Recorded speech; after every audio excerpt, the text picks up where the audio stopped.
The excellent path for human beings. We can learn the course of humanity by using the body and mind as our scriptures, that is, to try and be aware while using the body and the mind. To study and watch, to know and see, by using the method of developing awareness as taught by Luangpor Teean Jidasubho, namely the rhythmic meditation of moving the arms, and the walking meditation. To intentionally make movements, in order to first see the body, which is coarse, and later on, to see the mind or to see thought, concocting things up. Let's compare developing awareness with a child learning how to write. When the teacher writes an A, or AB, on the blackboard, the child remembers it and can write it too. Studying and knowing about the body and the mind is similar. First, we have to train in awareness to see the body and mind clearly, then we will be able to use awareness well. We practice the rhythmic and walking meditation, in order to clearly know with awareness the movements of the body. When we see the movements of the body clearly, we will see the mind clearly also. We don't have to go and look for the mind, but we depend on watching the movements of the body, which will automatically take us to the movements of the mind. Keep watching the body all the time, try and watch with intention, acknowledge the feeling that arises at the time the body is moving, for example while doing the rhythmic and walking meditation. In one day, one can know many times. While being aware of the movements of the body, sometimes there may be many things that delude one, for example thoughts that arise unintentionally. Usually this happens when we're doing our best to develop awareness. Take it to be a lesson, an experience that comes to teach us something, to come back again to the body and re-establish awareness with the movements of the body. Delusion teaches us to not be deluded. For people who are peaceful by nature, it is easy to be aware and to have sati sampajanya. The practice of meditation places much importance on awareness, and always feeling oneself, realizing one's actions, because sati sampajanya is able to change what is bad into good, and what is wrong into right. One who is aware tends to do what is good, because awareness is the source of sila, samadhi, and panya. So, we find a method to study and understand our minds by watching both the body and the mind. When we are skilled at watching the body and mind with awareness, and we clearly understand the body and the mind, we will know what merit and evil is, and what religion means. We will come into contact with virtue, firmness of mind and wisdom. We don't just think about it, we experience it. This is a law of nature. Therefore, make effort to always watch and see the body, knowing and seeing it through the mind contacting it. It is just like a teacher writing something on the blackboard for the students to see. First we have to make an effort to watch. Determine to watch until you won't forget. Before, the A and the B were on the blackboard, but now, we contact the A and the B in our minds because we've paid attention. Watching the body and mind with sati compares with a computer that records information. When we put information in our minds by regularly training in watching and seeing, we evolve. This makes us see the body and mind as it really is. Understanding and knowledge about our bodies and minds will arise until the course of humanity is finished. This is called realization. Realization compares to stepping out of the darkness. We see our own minds and we don't get caught up in various manifestations. We see physical and mental things for what they are. We see the nature of both the body and the mind, and we see what kind of physical and mental manifestations there are, for example, heat, cold, like and dislike. If we don't see clearly, we yield to nama and rupa and their conditions, and we are under the power of proliferating thoughts. But when we are fully aware, we escape from that power. It is like solving a mathematical problem. One is able to do it when there is nothing hindering the mind. So, to come to understand the body and the mind is like finishing the basic course completely. Before, we used to be caught up with the conditions of mind. For example, being the one who is hot, when feeling hot, being the one who is cold, when feeling cold, being the one who is hungry, when feeling hungry, or being the one who endures pain, when feeling pain. We were the one who is caught up with all those manifestations. This is called to yield to conditions, letting them be the boss. When awareness arises, those things cannot be the boss any longer because we see that they are just conditions of the body and mind. Anger, for example, is a condition, it is not permanent and it doesn't have any essence. To see like this, is therefore comparable to the arising of a magic eye, that receives and knows the expressions of the body and the mind. The magic eye means, to be fully aware and to see that Rupa Dhamma, and Nama Dhamma, are subject to the three characteristics, of impermanence, valuelessness, and non-selfhood. Then, we're able to let go of body and mind. This is similar to not having a whole lot of rubbish scattered all over the place, as we did before. Whatever happens to the body and the mind, we throw all those conditions of body and mind into the three characteristics of anajjung, dukkung, and anatta. Before, we had lots of garbage which was a hassle, there were stains of suffering, stains of anger, of desire, of delusion, of love, of hatred, of heat, and cold. But now, we don't have all that rubbish anymore. It is merit to see impermanence or to see the three characteristics. Merit here, refers to seeing the conditions of body and mind, and to be able to use the body and mind in one's life, in the right way. Evil is to not know the conditions of body and mind, it is compared to darkness. Such a person is considered to be uncultivated, both the body and mind are undeveloped because one allows proliferation to be in charge. This makes one hold on to anger, lust, and delusion. Sometimes one lets anger be there for several days. When we clearly see and realize the body and the mind like this, we are no longer uncultivated, we are high-class people. Religions deal exclusively with people, they are teachings about the body and the mind. We all have a body and a mind. Both merit and evil can be found within us, in our actions. When we practice up to this point, Rupa and Nama, or the body and the mind, treat each other in the right way. Before, the body and the mind were oppressing each other all the time, for example when hot or cold feelings would arise in the body, the mind would suffer, or when anger would arise in the mind, the body would be uncomfortable. They would oppress each other all the time. But now, we see the body and the mind relating to each other in the right way, because awareness is there to watch them. When we know this much, we have a foundation in practice and we make continuous progress. It is similar to passing elementary school with good marks, and thus having the opportunity to study in high school. Having a foundation means that we're fluent in watching proliferation arising, this makes us see the concoction that's going on. When the state of seeing arises, we don't get carried away with the proliferation that arises. This seeing is an important principle because it is able to smelt and digest all of the defilements. This compares to studying well and being able to read and understand the meaning. From the state of continuously watching, we come to see convention and suffering. The state of watching gives rise to fluency, it is like having a good tool, it makes us proceed on the road of life all the time, and we don't get to a blind alley. Not seeing suffering, or the suffering connected with the body and the mind makes us grasp onto it, all of which is a burden. When we see clearly, some types of suffering drop off immediately because we see the world as being full of convention, some of it are material things, others are mental. Even language is convention, the world is full of it. It is called the conventional norm. In the past, I learned many superstitious chants, I used to sit and recite them at night. I had verses for making holy water, for going into the forest, for dressing, for eating, for leaving the house and for catching cows and buffaloes, for all of it. It was over the top. The happiness I got from it was little, if any. It is like a trader in kapok or fiber, he or she gets little money.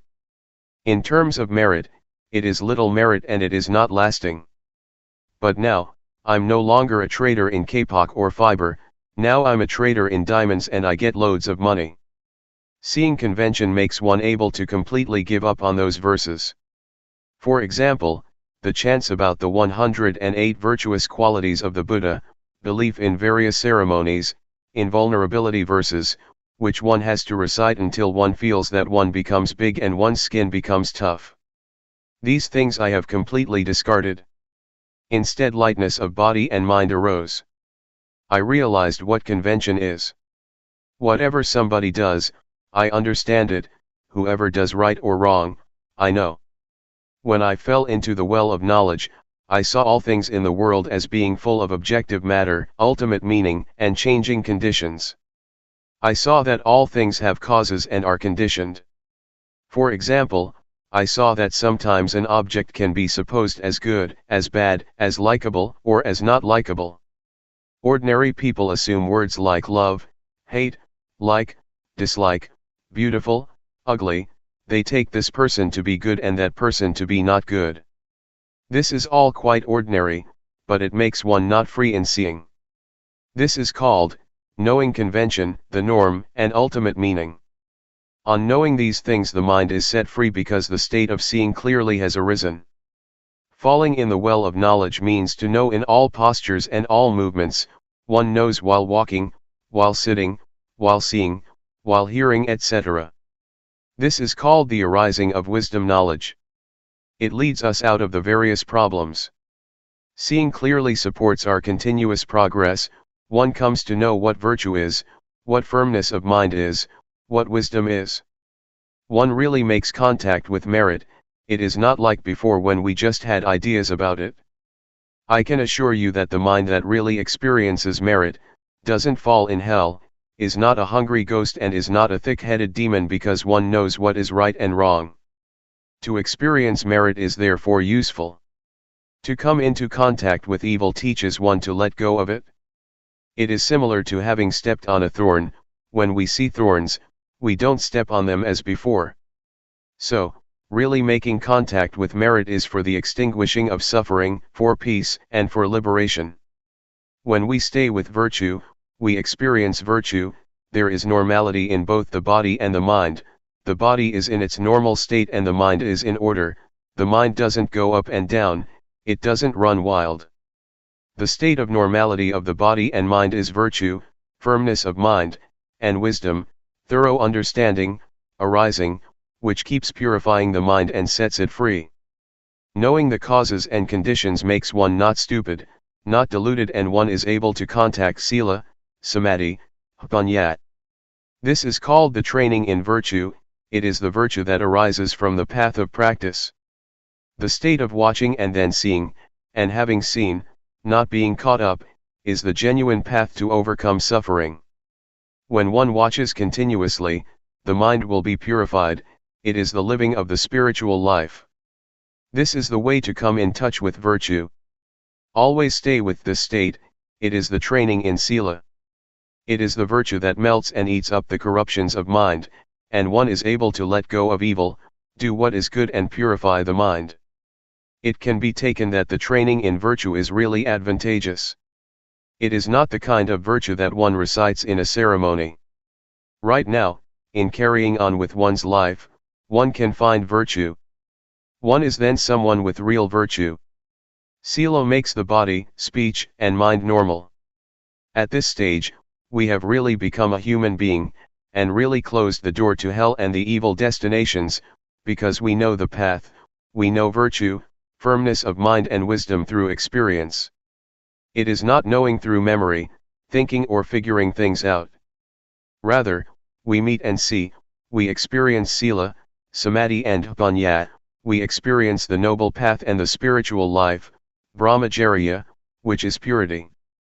Before, it was as if there was more than one person inside, one person was the watcher, one person was the thinker, and the one who made movements was still another person. But now, in the state of watching, all three come together as one. The state of watching arises, when developing awareness with the movements of the rhythmic and walking meditation, it makes it easy to know and see the movements of the body and the mind, the concocting thoughts. In the past, proliferation would control us completely, and that would give rise to sleepiness, restlessness, doubts, etc. But with awareness, we are able to conquer proliferation, and those mind states no longer exist anymore. This compares to traveling on a highway. When we pass this town and that village, where do we get to and what is it like beyond there? Well, nobody has to tell us, we know, see, and experience that for ourselves, naturally. Next, one comes to know, see, and experience what angels are. Angels are people who are ashamed of doing anything that is evil. They don't dare to think evil thoughts, speak evil words, or do evil things. Before, I used to understand that angels were up in the clouds. I thought that there was a heaven up there. It's all right to believe that, but those angels cannot help us. The kind of angels that arise within us refer to having a sense of shame of wrongdoing. One doesn't dare to think, speak, or act in evil ways. One doesn't even dare to think. This is what angels are. Angels are within us, so we don't have to bow to them, we don't have to pray to them. I had never thought like this or known like this, and so I would like people to study and come to know it, to practice with it. One day, as I was doing walking meditation, I thought to myself, this person probably doesn't know, that person probably doesn't know. I thought about my parents, my relatives. I wanted them to do walking meditation, I wanted them to sit down and build up awareness. I thought with loving kindness and compassion, I wanted to help them. Walking on the excellent path makes us go beyond being a man or a woman, being a hungry ghost, a demon, or a devil. One becomes a human being, one who has a superior mind. Someone with virtue, who lives one's life according to the noble path. One abandons what is evil and does what is wholesome. One's mind is like that of the gods. One knows merit and evil, and one genuinely understands Buddhism. This is what the excellent path leads us to see and understand. Religion exists in people's very hearts if those people refrain from evil, perform only good actions, and their virtue is pure. But if one still thinks in evil ways, it can be taken that one hasn't reached Buddhism, even when one recites the words Buddhang, Dhammang, Sanghang, Saranang Gacchami, I take refuge in the Buddha, Dhamma, and Sangha. Religions teach people not to have suffering, religions teach people to do good. If one is still suffering, one is not reckoned as one who has reached the religion. One's life might become blemished, it might go downhill. When we arrive at religion, we relinquish evil and do only what is right. This compares to someone who does certain things, until he or she makes a living with it and is stable in it. He or she is able to depend on it, in order to live his or her life. This is how we experience things. The state of watching and then seeing, and when seeing, not being caught up, is the most concise action. It is like the Dhamma is really in our fist, we don't have to do a lot. Before, I was in a mess, I clung to ceremonies, clung to others and believed in rituals. I was even afraid of my own thoughts, because with thoughts come doubt, fear, love, and hate. But when full awareness arose, I wasn't like that anymore because I determined to only just watch. It was as if my life came down to just doing that much. Studying and practicing until one reaches the state of watching and seeing, and not getting caught up, is the point of completeness, the point where all things come together. It is the diamond of the Dhamma, because one is able to smelt the fetters, 10 deep-rooted and subconscious tendencies in the mind. Seeing Rupa and Nama, seeing suffering, seeing convention and seeing the mind proliferating, gradually diminishes the ego. The mind gradually turns into one of a human being, which means that there is morality as a refuge. The way to hell and the bad destinations is closed off, because one refrains from evil, only does what is good and really makes the mind pure. The door of the truth is opened, the mind is free because one can destroy the ego. One abandons the first 3 fetters, namely, personality view, doubt, and attachment to precepts and practices. At this point, the mind changes and comes to see and understand. Before, it was as if the ego was hiding by the door. But now, the watcher keeps a watch over the door. As soon as the ego appears, it is discovered and the ego falls apart because it can't endure verification. It could be compared to a tree that has fruit. As soon as one shakes it a bit, some fruits will fall down. And in the same way, greed, hatred, and delusion, and those three fetters that are deeply instinctive and are conditions, that arise from the body and the mind, drop off and disappear. The mind that changes into a noble one, is the superior mind that is able to destroy the ego. When one experiences this, the ego drops off and is finished with. It is as if wholesomeness and unwholesomeness, or dirtiness and cleanliness are separated. Being a noble one is to have this kind of excellent mind. This is how the mind changes. It is not a matter of changing clothes, or changing one's words. It is not a matter of ordaining, using this or that ceremony. That is just convention, that is being a monk through convention. But when one is a noble individual, one is far removed from suffering and defilement. Suffering and defilement are the enemies of life. The ego with its attachment is an enemy of life, because wherever there is ego, it is like having stains of losing, of winning, of happiness, of suffering, of getting, of losing, etc. When one can relinquish the ego, it is like having a dilapidated car that gets fixed up, and restored to its normal condition. The body and the mind are the same. The path of Dhamma takes us to this point. It is the excellent path, it is number one, it is the superb path of life. When reaching this point, one experiences what it is to be a noble one. The mind that makes this shift, is a diamond of Dhamma, it is the doorway to truth. As we chant in the evenings, the Sangha that is born from the good Dhamma, is endowed with such virtuous qualities as practicing well. Being born from the good Dhamma, is right here, the noble Sangha is born right here, it is born from developing awareness, until one reaches the very state of watching and seeing, and on seeing not being caught up. This state of watching is the path, it is the spiritual life. If one compares it with a road, it is a smooth highway. Lust, irritation, conceit, and attachment to views and opinions, that one used to have and was caught up in, dry up. Comparable to fruits that are, all shriveled up, still in the tree. Purity arises, it is high sila, high samadhi and high panyat. It is the aggregate of virtue, firmness of mind and wisdom, and they get better all the time. The body doesn't do anything bad, speech doesn't say anything bad, and the mind doesn't think anything bad. One is separated from evil and one gets further and further removed from enemies. Suppose, before, we were driving very slowly along a bumpy road full of holes.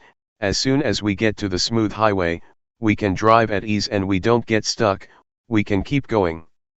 One becomes skilled at being in the state of watching, seeing because of watching, and on seeing not being drawn in, it becomes more and more an art. Whatever one does, if one is an artist, one can do it excellently. For example, a painter who uses just a single pen or a single brush. He or she is able to fluently produce an image of a mountain. It is a magical thing that improves continuously. I try to bring up comparisons through using convention, because the truth is sometimes hard to put into words. When the state arises where there is supreme virtue, firmness of mind and wisdom, the supreme spiritual life and supreme purity, one abandons the various things that used to intervene, both in the body and the mind, it changes altogether.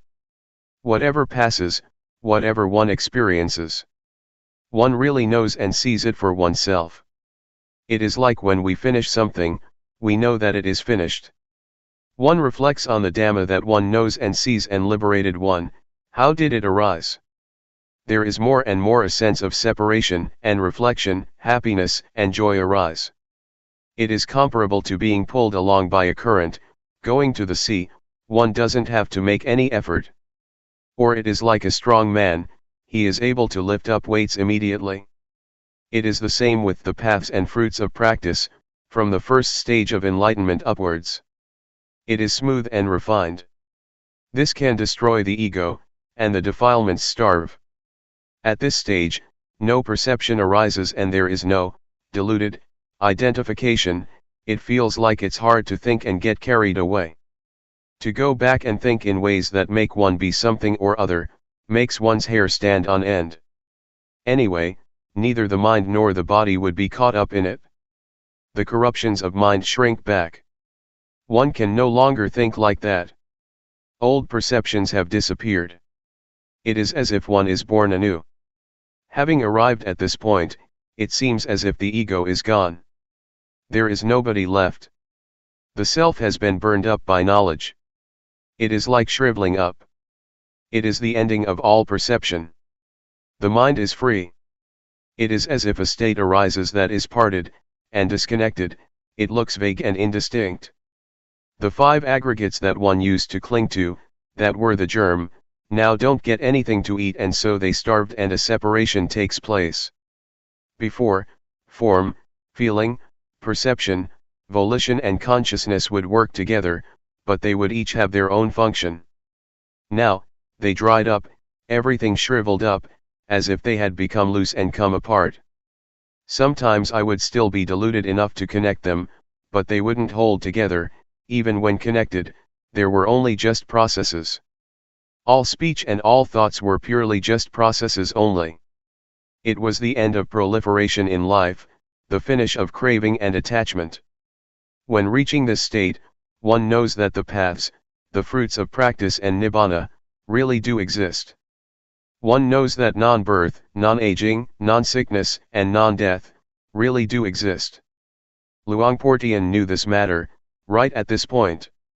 The Buddha, the Dhamma, the Noble Sangha, the paths, the fruits, and nibbana, really exist. We are really able to be liberated in this lifetime. Teaching people to know this matter, can be taken to be the greatest thing in the life of human beings. It is better to teach people to reach this final goal than to teach generosity, because this leads to the end of suffering, the end of being.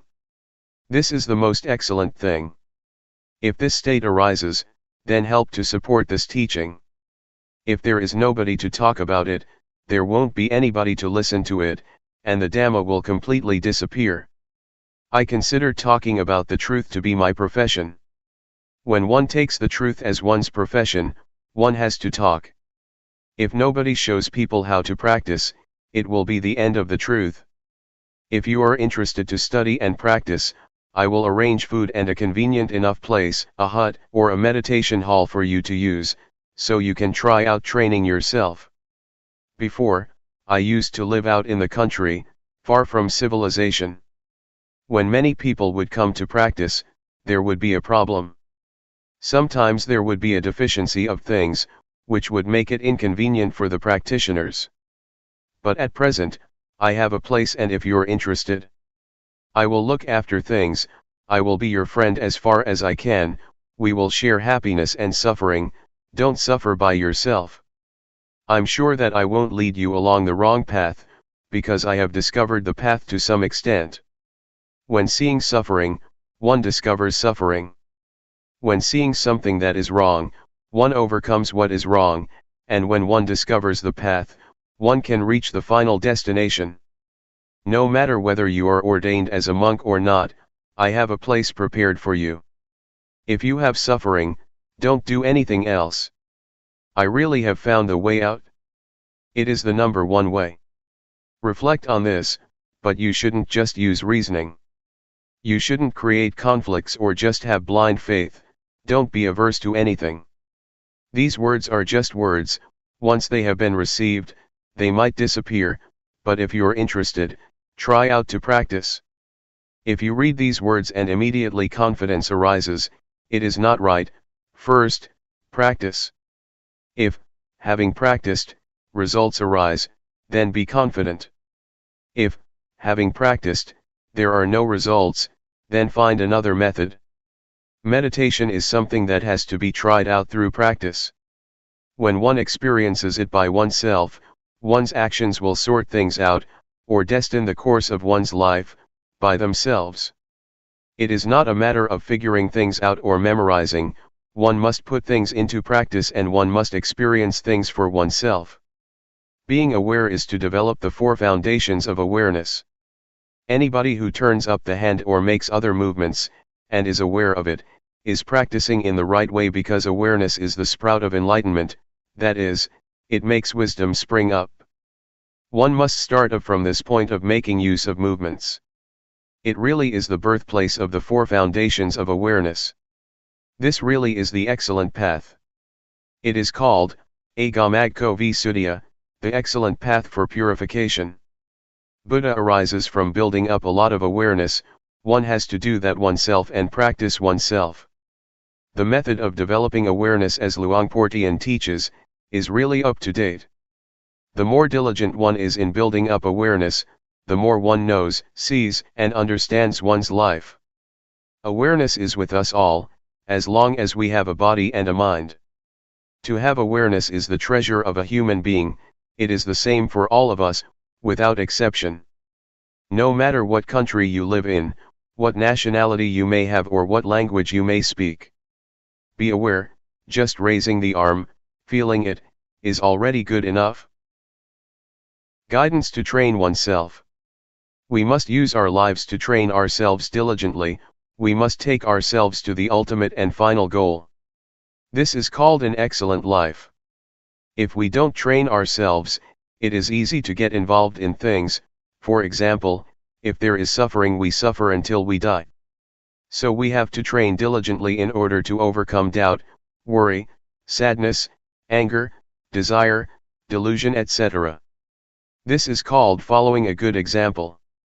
The characteristics of our thoughts are the same, they don't differ much. Whatever one is familiar with, one thinks about that, following our disposition and character. The environment has an influence on our lives. For example, someone is born in a good family but the environment is no good, and it gives that person information that is no good, the result is that that person receives bad information. A bad past leads life to delusion and bad actions. This is a law of nature. There are certain states of mind that we shouldn't surrender to, such as doubt and worry, because we still have a way out. Try to reflect on the examples that good people set. The Buddha, for instance, he is the founder of a religion, the enlightened one, the one who clearly understands the world. We should study his example, so that we will understand why the Buddha, the Dhamma, the Sangha, religion, merit, heaven, and Nibbana, really do exist. If we still have doubt about this, it means that we still have suffering. We must understand these matters clearly and go beyond doubt. If one still tries to figure these things out, still doubts and worries, one still suffers. These things should be understood clearly and doubt should be done with, because there are teachers that can teach us how to know and see these things. In the past, I heard that Luangpor Teean Jidasubho was a teacher who taught how to clearly understand merit and evil, heaven and hell, and the paths and fruits of practice. Since I had doubts about practice, I went to study with him. When I first set out to practice, I still held on to views and opinions, and didn't accept certain things that Luangpor taught. I would use reasoning to contradict his teachings and consequently like and dislike would arise. These things are hindrances that prevent knowledge and understanding from arising in practice. Therefore, when a teacher gives advice, one should first study and try it out through practice. Luangpor Teean taught me to develop awareness, which I had never come across or seen before. He taught me to have sati, and to be diligent in building up lots of awareness. Awareness, as I had learned it as a child, and at the time that I was studying the Dhamma, meant to recollect. I had trained in awareness with other methods, for example the kind of meditation where one sits with eyes closed and recites a mantra, in order to make the mind peaceful. I used to do it that way. Everybody seemed to be teaching like that, to sit with the back so straight that one starts to sweat and one gets backaches. Some people are very serious and force themselves. That's the way that I used to do it. I trained in this until the mind became peaceful, and happiness arose which was pleasant. When I trained with Luangpor Teean, he taught me to be aware and not to go for peacefulness. He taught not to control thoughts but to just know indifferently, which was certainly a strange way of teaching. Before I could catch the awareness in practicing, there were definitely many things that snared me. Sometimes, I fell back to my old practices, and as soon as I would raise my arms to do the rhythmic meditation, I would go back to being peaceful and stay with happiness, because that was more convenient than diligently knowing. An old man of over 70 practiced together with us. He advised me not to just sit there being peaceful, because that is not useful at all, but rather, to be diligent in building up the quality of knowing, to be aware while making movements. He kept guiding and looking after me. In the end I asked myself, what's the point of being fooled by thoughts? That's just an old habit. Let's train and be diligent in building up the quality of knowing. One has to control oneself by determining that, if I get lost in proliferating thoughts, I will try to be aware by making use of objects to know, such as movements of the hands. As soon as one turns up the hand, one really feels it, one really sees it by oneself. Whenever the hands move, one is aware. When one can catch the feeling of moving more and more often, proliferation gradually diminishes. In this way, I got a foundation and really saw results. Previously, I used to think about the future and the past, but now concoction would stop on seeing thought, and I would stay with the present, stay with the movements. One really knows the movement of turning up the hand, one doesn't have to wait for even a second. One knows again and again, one really knows many times. When there is truly a lot of knowing, one becomes diligent in building up the quality of knowing continuously, just as when one keeps diligently working and gets lots of work done. So, if one really catches the quality of knowing, and one is really diligent in building it up, one gets plenty of knowing.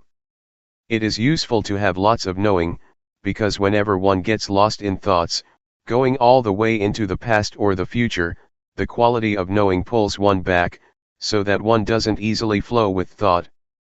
Whenever one is swept away with proliferating thoughts, one immediately comes back, one is really able to come back. We're able to train and give rise to the quality of knowing in the various postures, for example, while doing walking meditation, or making movements with the arms. Whatever you take hold of, know it. The breathing, know it. Just have only this quality of knowing, and you will have a foundation. Before, I used to stay with the breathing. I would recite a mantra and seek peace, I would force myself to be peaceful. It is useful to practice like that because one gets peaceful and understands what peace is. But when I reached the state of knowing, I understood that the state of being aware and awake is something different from peace altogether. Awareness gives rise to knowing, one doesn't stay with peace. When we blink our eyes, we can know, when we swallow saliva, we can know, moving a finger, we can know, breathing, we can know. Whenever we touch something, we can know. These are examples. Therefore, creating this quality of knowing is a kind of art. It can be created in all postures and movements. All it takes is that one puts forth effort to know what's happening within one's body. It is comparable to having a set of tools that one uses to build up lots and lots of knowing. If one does it in the right way, diligence arises. There is an old saying that says that it is as easy as rolling a boulder downhill. But if one doesn't do it in the right way, it is as hard as rolling a boulder uphill. When one does it right, one gets a foundation and one becomes diligent to practice and build up awareness, without anybody having to tell one, one tells oneself and creates plenty of knowing. One becomes diligent to know in using one's daily life, always trying to find ways to be aware. Even though at times people or friends cause us to get lost, we make effort to avoid that. We are careful to take the chance, to know for ourselves the things that arouse knowing, nobody has to tell us. It's like working, when we do it right we are diligent and fluent, but if we don't do it right it's like banging our head against a brick wall. We know and see for ourselves what delusion is like and what knowing is like. We know and see what the advantages and disadvantages of knowing and delusion are. And so, we prevent and deal with things automatically. One has the answers oneself and doesn't have to ask anybody. If there is a lot of knowing and one knows for long periods of time, one will see the conditions of the body, because the quality of knowing is the one who watches the movements. However, this doesn't mean that one will see this immediately, because sometimes, as the body is moving, instead of just seeing the body, there are things that make us get lost, for example, feelings that arise due to unintentional thoughts, or various moods, either coming from the body or the mind. These things incite us to get lost, but we don't. These things are there, but now we have seen that they are just feelings. People who have trained in meditation before, will just meet with coarse feelings, and the refined feelings that exist in the body and the thinking mind, they won't see. If we build up the quality of knowing until it is the boss, it will be able to distinguish delusion from knowing, even though delusion, proliferation, was in charge before. We will be able to pass through subtle feelings without having to get involved. It compares with traveling and passing through various villages. We leave this and that town behind us, and pass through without getting involved. But someone who easily loses awareness, is incessantly interested in the thoughts that come up, reasoning in every way, and loses a lot of time by thinking. Like, dislike, and all the rest of it arise. This is someone who is not determined to walk the path. The Buddha said that, someone who is heedful is awake when others are asleep. Such a one leaves foolish people far behind, just as a well-trained horse leaves a horse without strength behind. Not getting involved with proliferating thoughts that arise is like this: one moment of knowing is to be removed one moment from not knowing, from delusion. One gets further and further removed and one becomes skilled in knowing. It is easy to know. Before, it was easy to get lost, but when one trains oneself it becomes easy to know. The feelings and the various thoughts that make the body move are nama dhamma.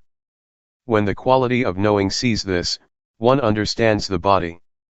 Before, the quality of knowing wasn't there yet, and one had not yet discovered that it is thought that orders the body around. One assumed that there was a self that was moving. But when one understands rupa and nama, one understands that rupa is something solid, composed of many things. One knows heat, cold, hunger, and pain, because of rupa. Nama is the mind, feelings and thoughts. It receives and knows all kinds of things. There are innumerable conditions that arise together with the mind. Anger, worry, desire, and delusion are some examples of coarse ones. They make the mind run wild and it takes them to be self. Actually, they are not self, but one doesn't know that they are conditions of mind, and so one acts following them, until those various conditions give rise to a sense of self, of me, being like that. But when the knowing watches and sees them, one understands that they are only just conditionings of the mind, and one can let go. To sum up, the body that is alive is a lump that consists of two things, namely, rupa and nama. At this point one knows how to separate rupa from nama. And so one clearly realizes the relationship between rupa and nama. This may be called the arising of insight knowledge. It is a really clear realization. Reality doesn't deceive. This point can be taken as a universal standard. Teachers cannot deceive disciples, and disciples cannot deceive teachers about it. Whoever comes to this stage, no matter what nationality one has, or language one speaks, one will see like this. Having seen it, there is no more problem, no more doubt. One abandons and puts things down, right there. When we have our eyes open we can see all sorts of things. For example, we see that this is a rock, that is a tree, and that is a snake creeping over there. It's good to see. If we don't see it's dangerous, but when we see, we're safe. But seeing with the eyes can still be deceptive because it is not a realization. Realizations don't deceive, rather, they set one free. There is security in realizations. To see is to make an end of one's burden. When the quality of knowing sees rupa as a lump of suffering, It creates the feeling of having pity on the body, because the body doesn't know anything, it just does its duty.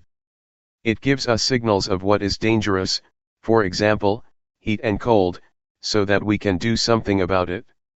We didn't see this before, and so we thought that I am hot and I am cold. But now we see Rupa and so we know how to solve the problem. The body is suffering already as it is just a lump of suffering. One has to breathe, has to swallow saliva, has to blink the eyes, has to stand, has to lie down, has to eat, has to go to the toilet, etc. When we give it more work to do, such as smoking cigarettes, it is a burden for Rupa, we make it suffer even more. The mind is the same. When we're angry, we give the body suffering. This is oppression that works from both sides, from the side of the body as well as from the side of the mind. This kind of relationship between the body and the mind is not appropriate at all. When there is the knowing, or the state of watching, peace arises. And Rupa and Nama relate to each other in the right way. Before, I used to think that I didn't have suffering, because I didn't do anything bad, that was because I didn't know what suffering was. Whoever thinks like this can be taken to be crazy, crazy with self. So, in the past, I didn't understand myself. Likewise, having or being anything, as well believing one's own thinking, is dangerous because one understands that to think like that is good, and one doesn't see that there is any problem to be solved, one assumes that things are like this or like that. One knows through thought, one is through thought, one sees through thought, and one gets and attains through thought, when one is not in contact with the present. When we're faced with facts that contradict what we thought, we don't have a way out of suffering or out of our ideas, constructed in the past. If one knows the suffering of Rupa and Nama, one will understand that they are really lumps of suffering. Pain and sickness are conditions of the body, this is called the disease of the body. Anger, for example, is a condition of the mind, this is called the disease of the mind. When we don't know this, we cling to all kinds of things and create suffering in the mind, such as love, hatred, anger, desire, and delusion. When we wake up from the disease of body and mind, we see the suffering of Rupa and Nama. It is as if this quality of knowing opens the door, and we can see through. The knowing is like an eye. Before, we had our eyes closed and didn't see, there was only just getting caught up with all sorts of conditions. But now, the quality of seeing arises because there is knowing. This is called training oneself. This is the way that I have trained myself. It is really the guideline for people. It makes one see the convention of body and mind, for instance fame, possessions, money, children, husband, wife, land, etc. The world is full of physical and mental objects that are convention, inside as well as outside. One sees this penetratingly. It is as if the power of wisdom knowledge sees that these things are conventions of Rupa and Nama, diseases of Rupa and Nama, Rupa Dhamma and Nama Dhamma. Before, we didn't see these states, and so we got caught up in all kinds of conditions. Knowing convention makes one feel light.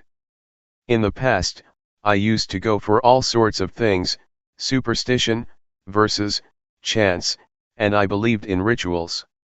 On performing some of them fear would arise, others would make me bold, doubtful, happy, or sad.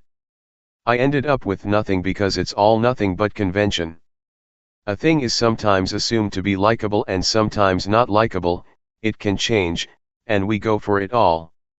When I came to see Rupa Nama and convention, I felt light. It is not like ordinary seeing, but when one sees, suffering disappears.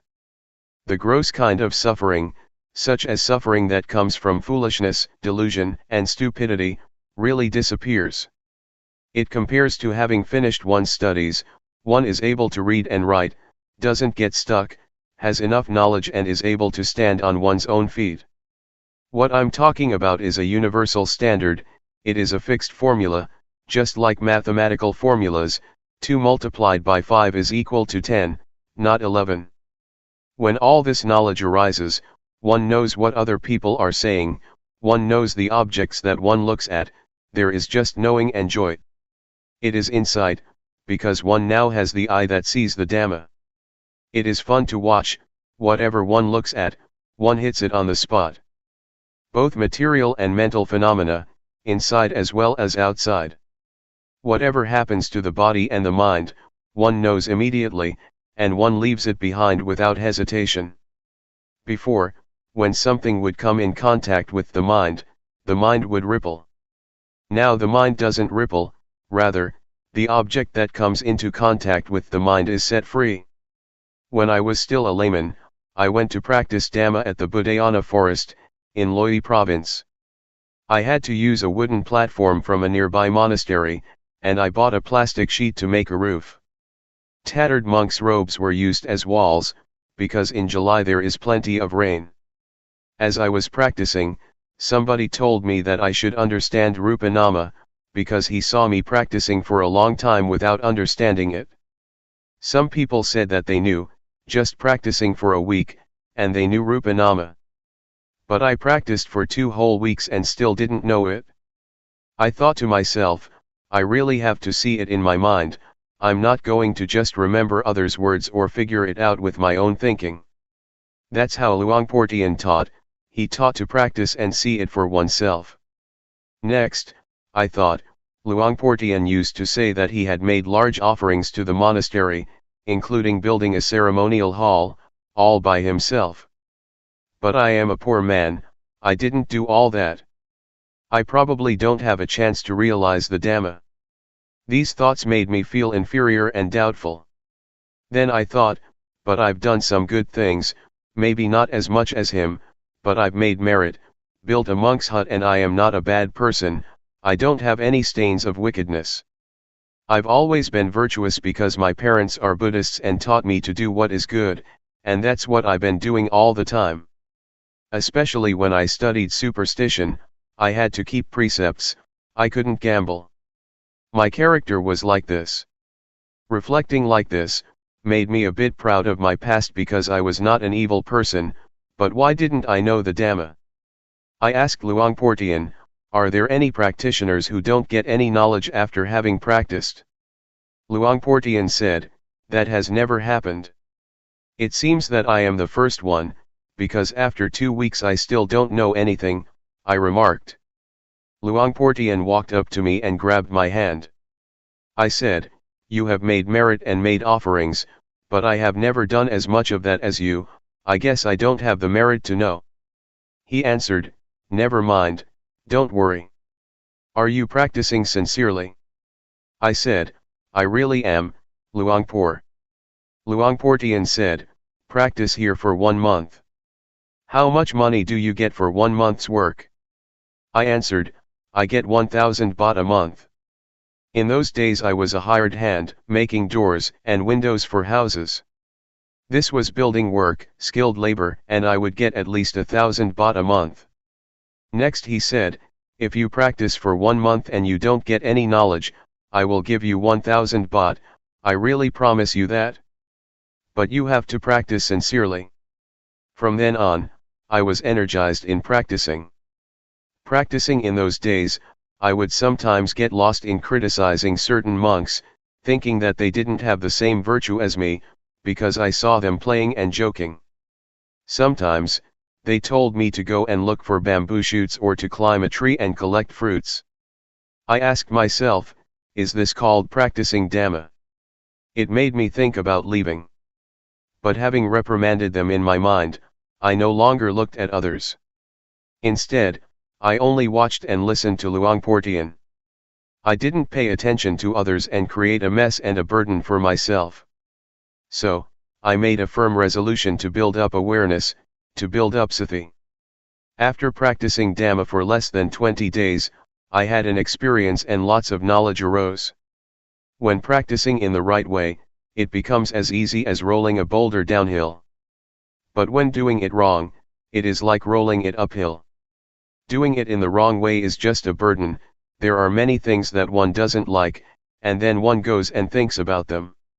One is thinking, reasoning, liking and disliking like a madman, and this makes one not attain the Dhamma. Building up the quality of knowing, or awareness, is not something one can think up, rather, one has to practice in order to know. In the past I had been an occult healer, and had verses and chants. When I built up the quality of knowing, that stuff just dropped off. I didn't do anything about it, I wasn't the slightest bit reluctant to give it up. There was no more foolishness, delusion, attachment to rituals, and playing around with witchcraft and sorcery in my mind, from that moment onwards. I used to think that I was a magician, able to heal the sick. An invulnerability chant has to be recited until one feels that one's body swells up, and becomes so big that it squeezes against the walls, or until one perceives a razor blade as a blade of grass. Then one has reached the end of the recitation. To do this well, one has to recite often. Magic chants depend on recitation, they depend on training in psychic powers. Sometimes I would chase off ghosts, I would cut off their heads with a sword, making a loud sound. I've done that for many people. When I built up the quality of knowing, I stopped doing all that stuff. One day as I was practicing, Luangpor Teean came walking over and asked how I was doing. I answered him without being afraid of anything, I know Rupa Nama now. Luangpor Teean said, if you get understanding from practicing in this way, then do more of it. Try to keep up with thought, watching it. This refers to unintentional or sneaky thoughts. If no thoughts occur, then watch the movements of the body. Whenever thoughts arise, be in time to watch.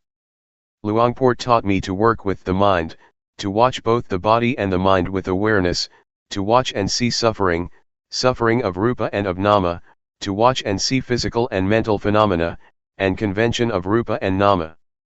When proliferation arises, one shouldn't give it priority. One should do one's duty of watching the movements of the body and the thoughts in the mind. One shouldn't give attention to thoughts that come up by themselves. Build up awareness that is in time with the thoughts arising. When one knows the thoughts in time, one doesn't incline to go with the arisen thoughts. So, it is our duty to build up awareness. When one builds up more and more awareness, in the end it suddenly meets up with thought. It is as if one opens the door and collides with thought. At the moment a thought is about to come up, we are lying in wait at the door. As soon as the thought arises, whack, we know it in time. It's like a surprise, and the thought fails to establish itself. This makes one see how wild concoction is, sneak thoughts, and it makes one see the origin of suffering. This is not like ordinary knowledge, it appears in an electrifying flash. I definitely have seen thought clearly. Before, we got carried away with thoughts, sankhara, which are the cause of suffering. We wandered here and there with thought, and we got lost in it. One is not free because of thought. To give an example, a thought arises and one becomes afraid, one starts to think about something and one proliferates defilement and craving. We didn't see this clearly before. When I came to practice with Luangpor Teean, I clearly saw how bad mental formations are. It's like a dog chasing a deer, we were able to follow and keep up with the things that deceived. It is comparable to somebody who plays tricks, they have fun in deceiving people, but as soon as we see what they're doing, and we keep up with their tricks, we then know that it is nothing at all. They really can't deceive anyone who realizes what is going on. There are two kinds of thinking, namely, first, unintentional thinking. This is illusion, it makes one get lost, on thinking one is led along the wrong path. Second, intentional thinking, never mind about that, one deliberately thinks about something well, one makes use of thought and having finished thinking, that's the end of it. Intentional thinking is crystal clear, it makes one understand merit, demerit, and the nether realms, one experiences these things clearly. I can 100% guarantee that, by understanding like this, one closes the door to the lower realms. One can be said to be a human being. In the past I was still just a person, because I didn't see convention, I didn't see Rupa Nama. But when I could keep up with thought, I stopped being merely a person. I had more happiness than before, I no longer played about like before, it was as if I had reached the shore, to some extent. If one compares it to a trader, I was a trader in diamonds and got heaps of money. Previously, I was like a trader in kapok or fiber crops. What a mess, what a hassle. And I got only a little money, a little happiness and a little merit. I thought I would get merit from others or from doing this or that, just mind stuff. There is a shift that takes place in the mind on seeing thought. To go and proliferate as before makes one's hair stand on end. To see thought helps one to behave differently than before. I really saw it crystal clear. To suddenly meet up with thought makes an end to coarse behavior. Everything that is unjust disappears. It is like bowling, the pins all tumble over, one after the other. Suffering is comparable to fruits up in a tree. When we shake the tree just a little, the fruits fall down, but not all of them. Foolishness, crude forms of suffering and anger, desire and delusion are affected, but not a lot, they are just shaken up a bit. Being a human being means to be someone with virtue. When there is virtue, there is normality, there is peace. Samadhi refers to the mind that is in order. When there is order, there is no mess and the mind becomes tame. Wisdom means to know all around, to know how to solve things within oneself, to know how to liberate oneself and not to sink down, being caught up with all sorts of conditions, but to be free.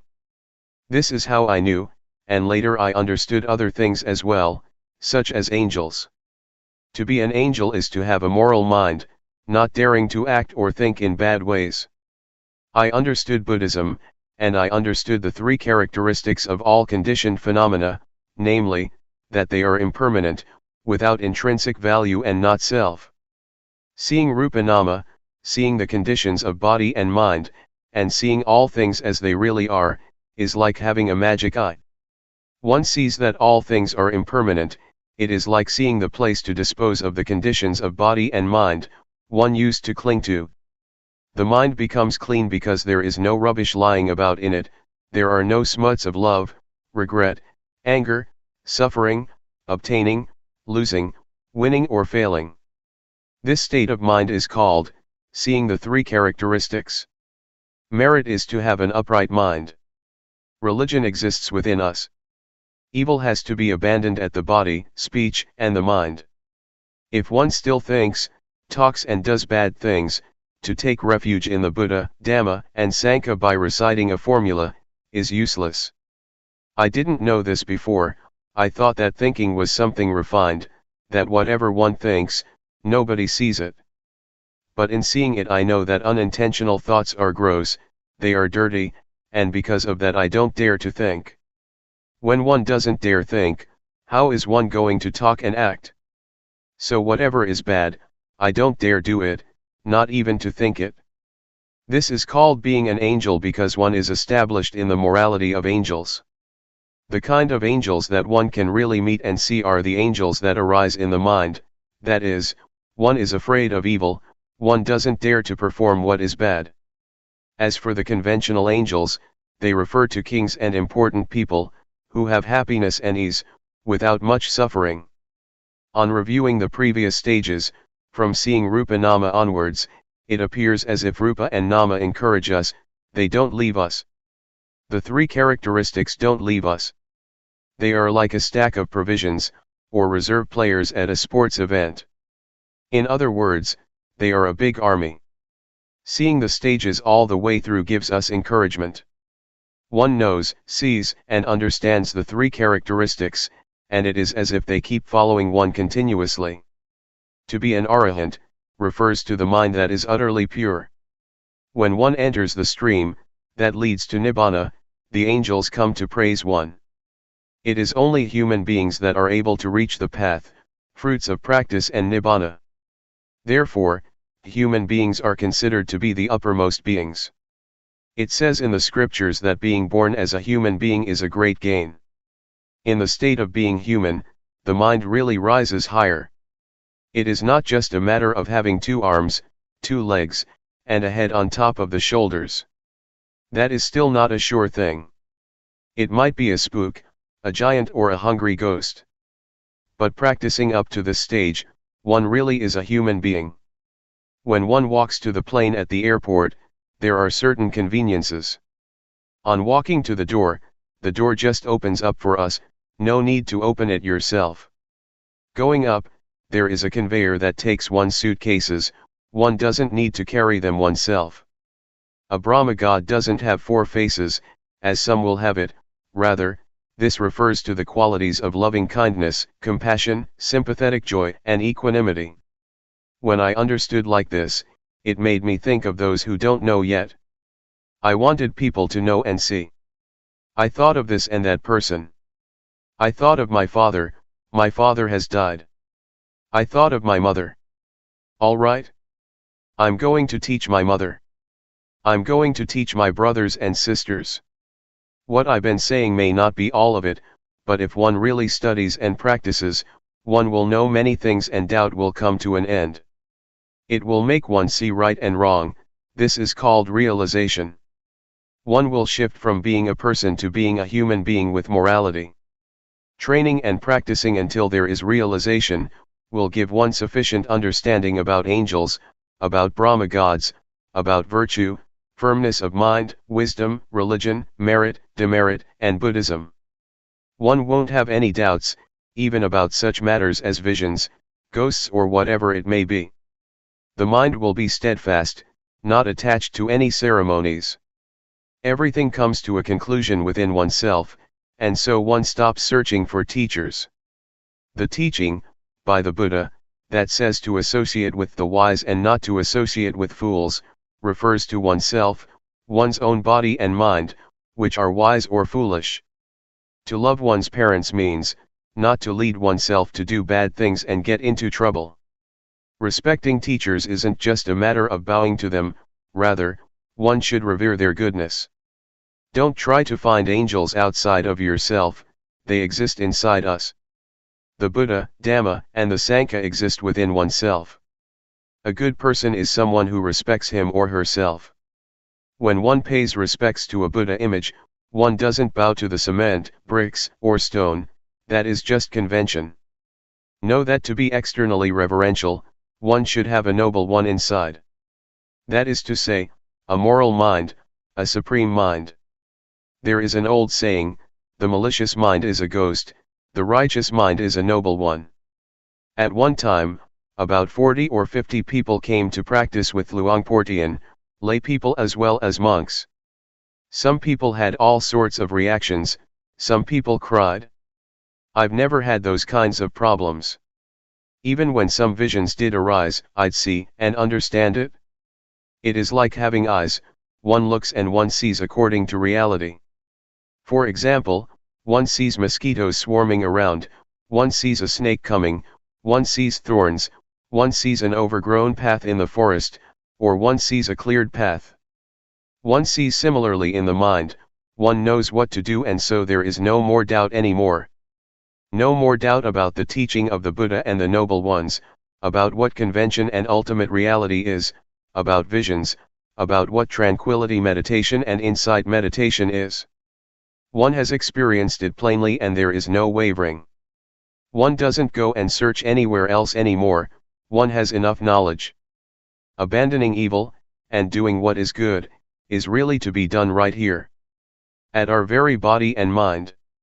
One sees the mind that stealthily thinks. It is full awareness that tells us so, it sums things up for us, that is sufficient knowledge and understanding. Once, I did some teaching together with somebody who taught a different style of meditation. That teacher taught to create an image in the mind. But the group of practitioners who had developed awareness, was aware and didn't think up a mental image, they didn't get attached to a sign. They weren't stuck on all kinds of ceremonies, such as the ceremony to cut off kama, by using cloth, incense, and other things. These types of rituals are finished with, they stopped doing them. They have stopped looking for teachers that teach one to know anything other than awareness, because the real thing is right here. One identifies with the qualities that one puts in one's mind. If you care for your children and love your husband or wife, then don't create suffering for yourself and don't be a bad person. If you are a bad person, you suffer. Your parents are worried, they have problems because of us. Loving one's children and wife is not just a matter of thought, rather, one should behave in a good way, don't be someone who makes trouble. All this depends on oneself, religion is within oneself. When we are good people, how could we do bad things and end up in prison? That there are such things as the law, prisons, police, the army, and weapons, is because there are bad people. If there were no bad people, why would we have to have those things? Why would there be soldiers and policemen? Why would there be prisons? If we behave well, we don't oppress ourselves, and how can we trouble others? May you really see and realize this. Some people with whom I used to practice together with, I don't know what they understood. They practiced as if they knew the Dhamma, but their actions, speech, and demeanor looked off. It compares to going to elementary school and not getting good marks, not being able to read. One is not allowed to go to the next class, one has to stay where one is, because one's actions indicate that there are still things that one doesn't know. This is called, not getting good marks, one doesn't find the way and so can't proceed. If one really finds the way, one doesn't back up. Just seeing the three characteristics, is enough to pass the grade. One doesn't get involved in conventional forms, one is able to liberate oneself in a good way. It makes one incline and flow in the direction of being without suffering. One practices continuously. It seemed as if practice was shortened, it was not as difficult as before. Before, it was as if the body moving was one thing, and the mind thinking, another thing. It seemed that the one who saw thought would pull things back and solve the problem. But now, I don't have to solve any problem, only just watching, and everything comes to an end. The state of watching means to watch whenever something arises, just watching and one passes onwards, continuously. So, I came to understand, I came to see that this is the path to overcome suffering, this is the living of the spiritual life. The state of watching is not stained by anything at all, because one doesn't get caught up, one just watches. And so, one is not involved, one is able to pass onwards all the time through seeing in a pure way. The state of neutrality means that one is not caught up in happiness or suffering. There is just watching, one sees happiness, one sees suffering, one sees knowing, one sees not knowing, one sees peacefulness, whatever happens, one sees all of it. One sees inside and outside oneself, not getting caught up. Even when people abuse, blame, or praise us, we just watch what happens. Whether it's cold, hot, or one is hungry, there is only just watching. This state of watching makes one extremely nimble, it makes one pass onwards. Having reached this point, one has a very high degree of agility. Like a car driving on a deserted road, there is no need to be careful. But when one gets to a road that is not deserted, a road where there are people, one is able to immediately use awareness and wisdom, one doesn't run away from society. Compare it to driving your car in the city, one knows which one the highway is, and which are the minor roads, one knows the red lights and the green lights, one knows the crossroads and one knows what's happening on the right and on the left. This makes for safety, this state of watching doesn't get stuck and no accidents occur. There is such a thing as mental traffic, for example, having thought something, there is concoction until a mood arises. But when awareness and wisdom are there, one passes it conveniently. Similar to a car passing, it's easy. There is no traffic to get stuck in, it's like a highway, freeway, or expressway. It's the same thing with training cows or buffaloes to pull a cart. Some cows that have been well trained, come walking over as soon as one raises the cart up, no need to force them, no need to tie them with ropes, no need to beat or whip them, they are ready to pull the cart home or to the barn. They are able to avoid stumps all by themselves and they know where to turn right or left. The state of watching sees. When one sees often, one becomes more and more experienced until one is a champion. Compare it to a sportsman or woman, who has played until he or she is skilled at what they do. Or an artist who has performed many times. A professional worker has to be skilled likewise, they must be able to use their tools to create a beautiful and artistic house. Developing awareness is the same. If one trains and practices a lot, one becomes so skilled that awareness turns into Mahasathi, full and automatic awareness. Talking in terms of power, Sathi has lots of power. It is similar to flooding water, that is able to sweep along the rubbish from the banks of a river or stream. The power of wisdom knowledge is the same. When there is lots of power, one doesn't have to make effort. It's comparable to a tractor, it clears the land completely. Wisdom knowledge is like that.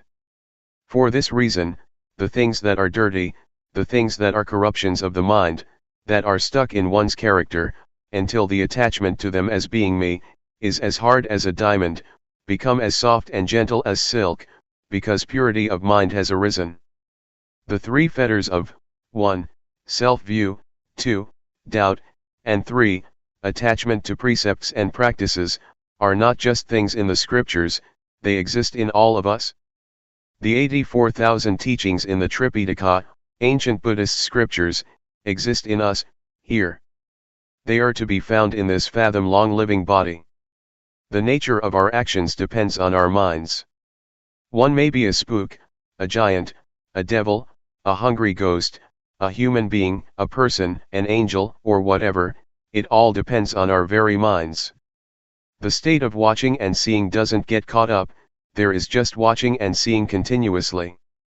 In the end, self-view diminishes, that is to say, the ego diminishes. The state of watching continuously is the state of normality, therefore, virtue arises within one. It helps to destroy anger, desire, and delusion, which presently exist in us. Actually, those are the gross defilements, they are still there, but not fully, not 100%. A worldly person has 100% anger and gladness. When awareness has been developed, gladness and sadness gradually diminish. This indicates the quality of awareness. We both have moods of liking and disliking, wanting and not wanting. The state that clearly sees those moods indicates whether one is a noble one of low or high caliber. One can measure it with this. One shouldn't measure it by external forms or characteristics, such as whether one is ordained, how long one has been ordained, whether one is famous and has a title, which means in the world being this or that, that's not it. Rather, it's a matter of how level the mind is, how much does it go up and down. Is there much variation? If one still goes overboard with laughter when one is glad, it means that one has 100% gladness. This is called still being a worldly person. The state of seeing is like this. It doesn't get caught up in anything, but it is neutral, it is normal, and therefore, it is real virtue. To determine to observe precepts is external virtue, one looks after it, in order to live together in society, which is a good thing. As for the real training in virtue, it is the kind of virtue that melts and digests the defilements, so that the mind doesn't go up and down, because one sees them and so they can't remain. Doubt and attachment to rituals are abandoned, because one understands that everything is dependent on our actions, it is not an external matter. This state of watching, seeing, and not being caught up, is a formula, it is a guide in living one's life. It gives us this guidance, one doesn't have to recite or remember anything. The quality of buddho doesn't arise from reciting the word. Buddho means to know, to be awake and to have a joyful mind. In whoever the state of knowing, being awake and joy arises, that person has buddho in his or her mind. And it will protect and look after us, so that we don't fall into harmful states of mind. Just as the saying goes, the Dhamma will inevitably take care that a practitioner does not to fall into bad states. The Dhamma yields results, if one really knows and sees the way that should be known and seen. The more one studies, the more one sees clearly. Confidence will arise as well as deep devotion to the Buddha, the Dhamma, and the Noble Sangha. The state of realization and clear knowing is Vipassana, Insight. So, insight is not about seeing colors and lights, heaven and hell, externally. Heaven and hell exist in our very minds. One shouldn't pray to angels to come and help one in this and that way. That is appropriate for someone without a refuge, who hopes to find an external refuge in an illusory way. Being an angel means that one's mind has a sense of shame of wrongdoing. If everybody were to have this quality, there would be no need for prisons in our country, because everyone would protect themselves and no one would create suffering for others. So, seeing clearly in this way makes one abandon self-view, doubt and attachment to rites and rituals. It means that one turns around and solves problems within oneself. This state of watching makes one pay respects to the qualities of the Buddha, rather than to a golden image. It makes one pay respects to the characteristics of the Dhamma, rather than to books, and it makes one pay respects to the virtuous qualities of the noble Sangha, rather than to robes and a shaven head.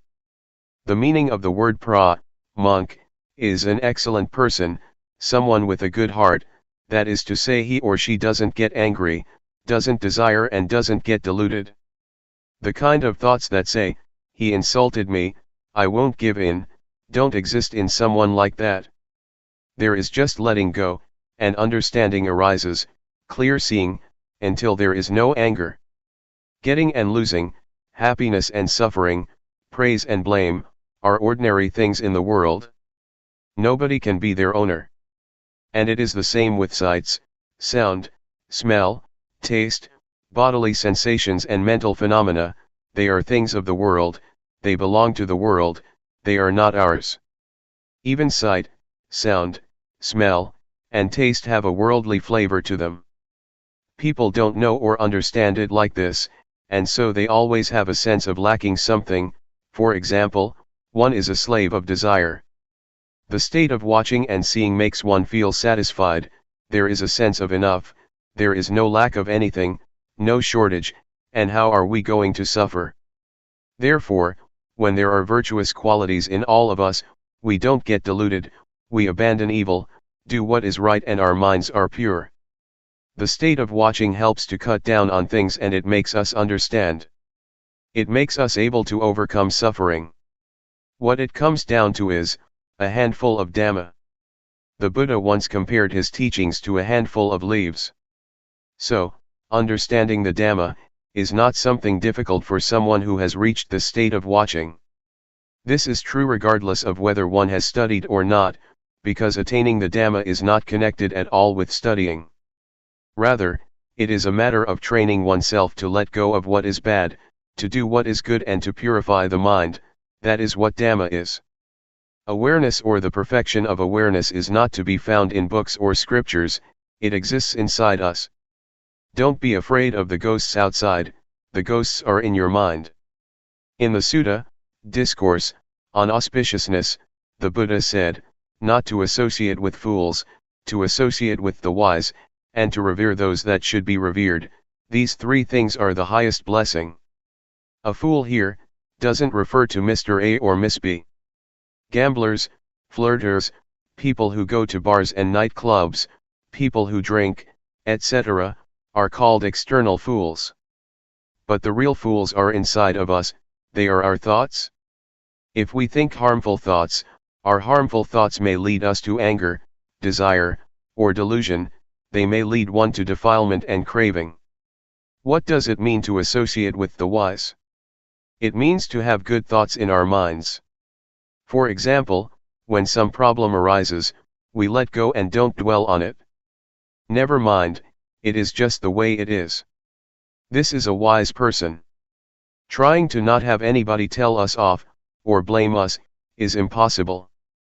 But if we have good thoughts and think in the right way, and we know how to let go, we associate with the wise. It doesn't mean to get attached to this teacher or that monk, or getting deluded to the physical form of the Buddha, as was the case with the monk Vakali, who kept following and staring at the Buddha. The Buddha saw that this monk was getting lost, and so he taught him that, whoever sees the Dhamma, sees me. The monk Vakali then determined to practice the Dhamma and finally, he realized the Dhamma. This is the way that I see, and understand this matter of not associating with fools and associating with the wise, one should see it broadly, in all its aspects. It is comparable to light that radiates outwards, that way one knows completely and all around. It is not a matter of sitting with eyes closed and knowing, but one knows at the time one's eyes are open.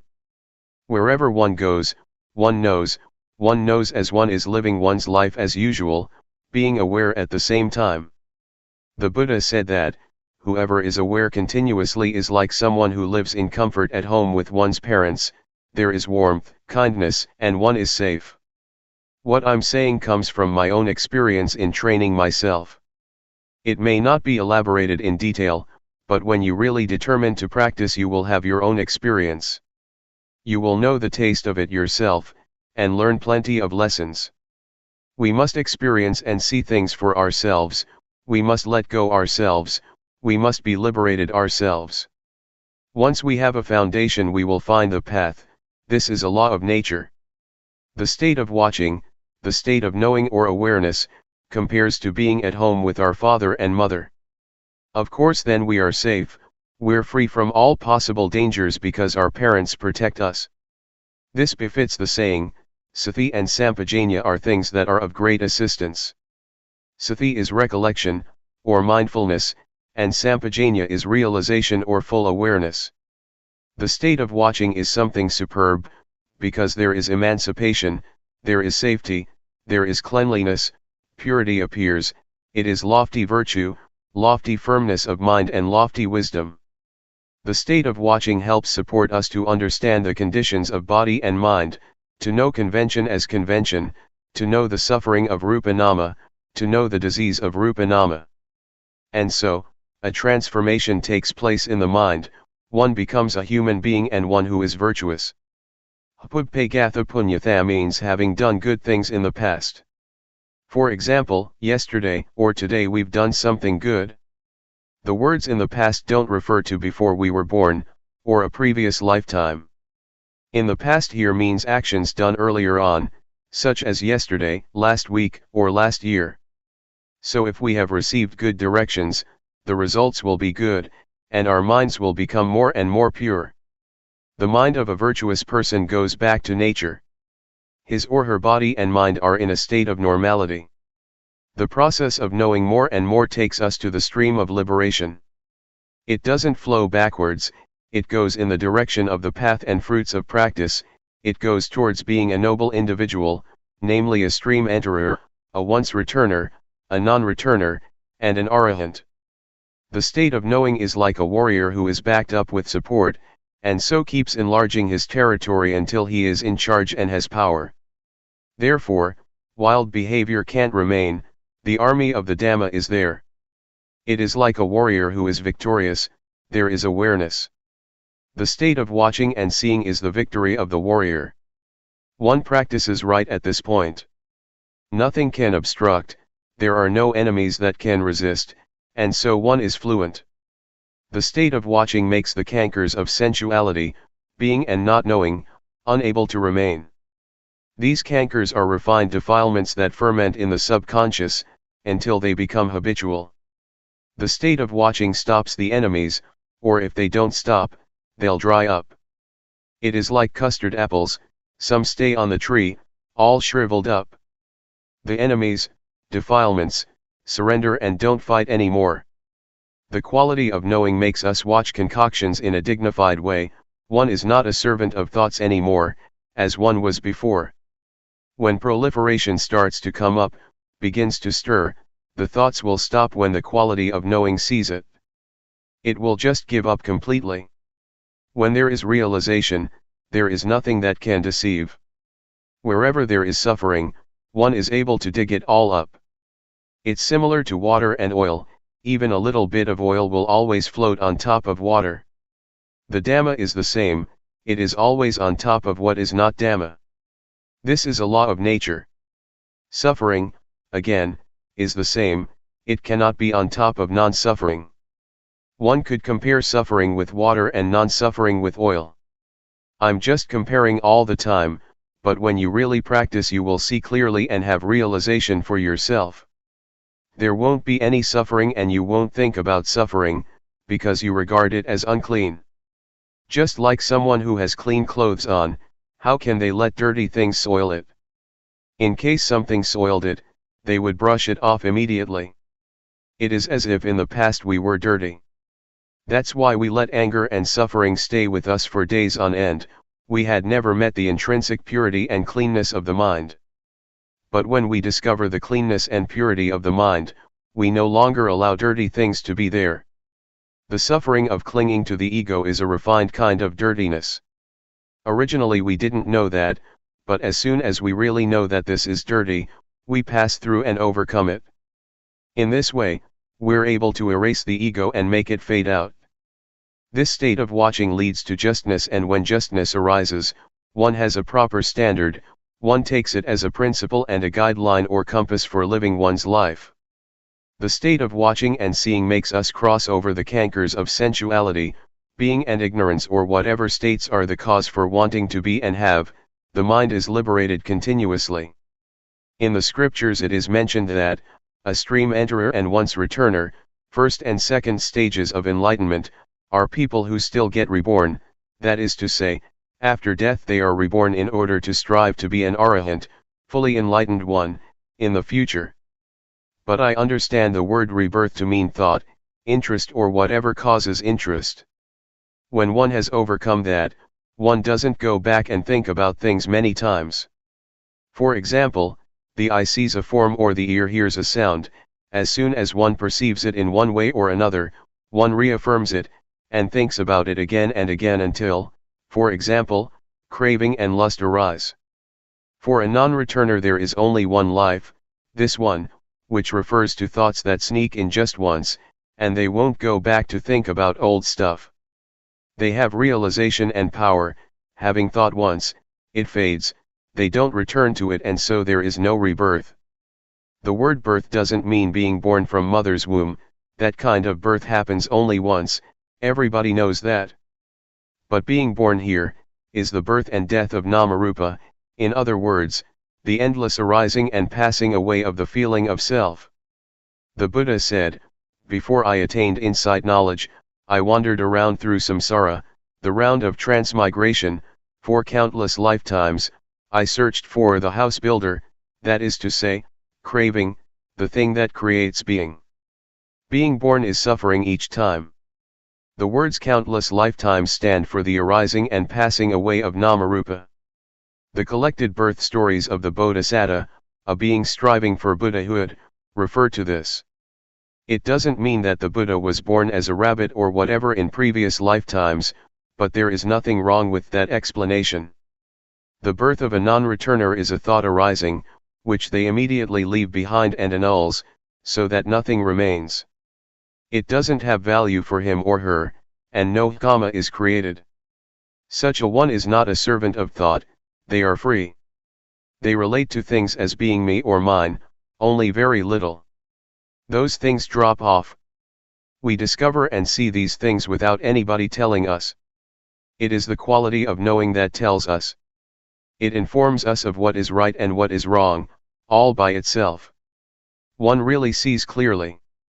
The four jhana, meditative absorptions, have various factors. The first jhana, for example, has 5 factors. Jhana are hard to understand, one has to see them for oneself.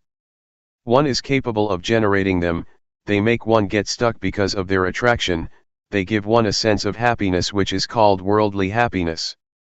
But the happiness that is beyond the world is without allurement. When the state of seeing arises, the mind becomes more and more liberated, and it leads to ultimate purity. A change takes place, namely, one is released from all kama. The words me, and to see, are separated from each other. There used to be always me, deep down there was still a self in the mind, but after practicing fully they become separated, and can't be connected again. It is as if form, feeling, perception, volition, and consciousness drop off and shatter like a bottle or a glass, they become unusable. At this stage of practice it is necessary to have a teacher. Let me tell you some of my experiences about this level of practice. That day after the midday meal, I didn't get up from my seat. I kept sitting until all the other practitioners had got up. Luangpor Teean saw me sitting and asked me, "What's up?" I told him what results had come in my practice. He said, "You're a fool. When those things drop off and are separated, why don't you come back to awareness?" Then I understood what Luangpor Teean meant, when he would teach that there is inevitably knowledge, meaning final knowledge, when the mind is liberated. When I got back to my hut, I put the kettle and my cup down, feeling proud of myself. After a little while, it happened again. When I looked right at the spot, I understood that when the mind is liberated, there must be knowledge of that fact. These things depend on each other. It really is the state that is beyond birth, aging, sickness, and death. It is like the five khandha, form, feeling, perception, volition, and consciousness, fail to work. In the past these five things diligently performed their duties, but now, they dropped off, shrunk up and stopped altogether. They were ready to return to nature. But one's life must go on, and so one must keep being aware continuously. Whenever one forgets or gets lost, one should come back to awareness. When one practices in the right way, it cannot be otherwise. Having come to this point, it made me think back to my parents. It was worthwhile that they raised me. Their son was born in order to reach this final goal. This point really is 100% nature, one really is beyond birth and death.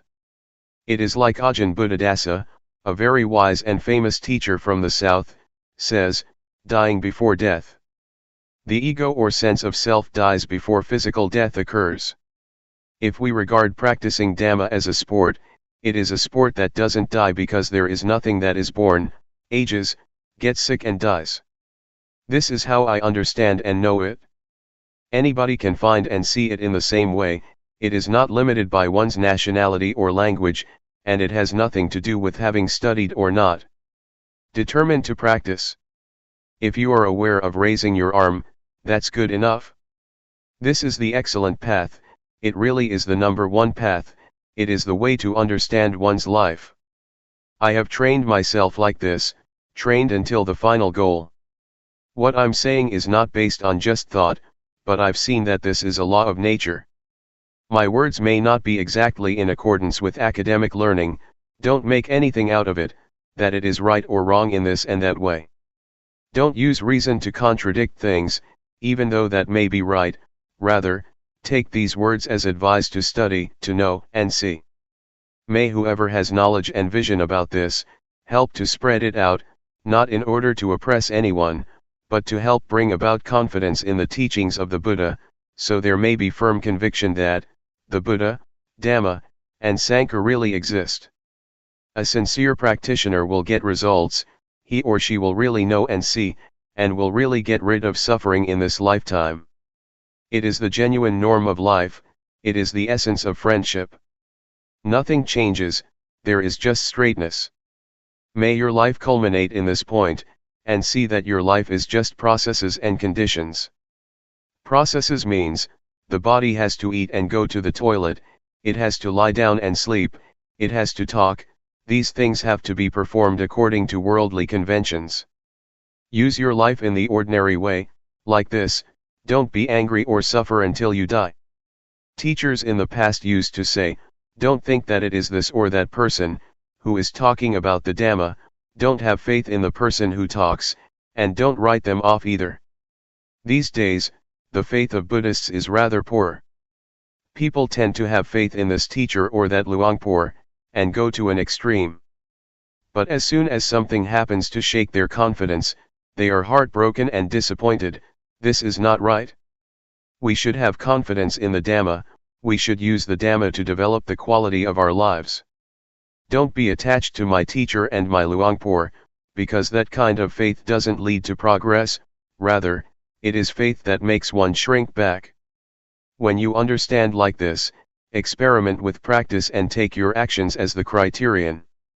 When you do that and you see results, there will be confidence. It is not that one has faith because someone says the right things, faith because of someone's character, disposition, and demeanor, This kind of faith is dangerous, because it is not the confidence as was taught by the Buddha.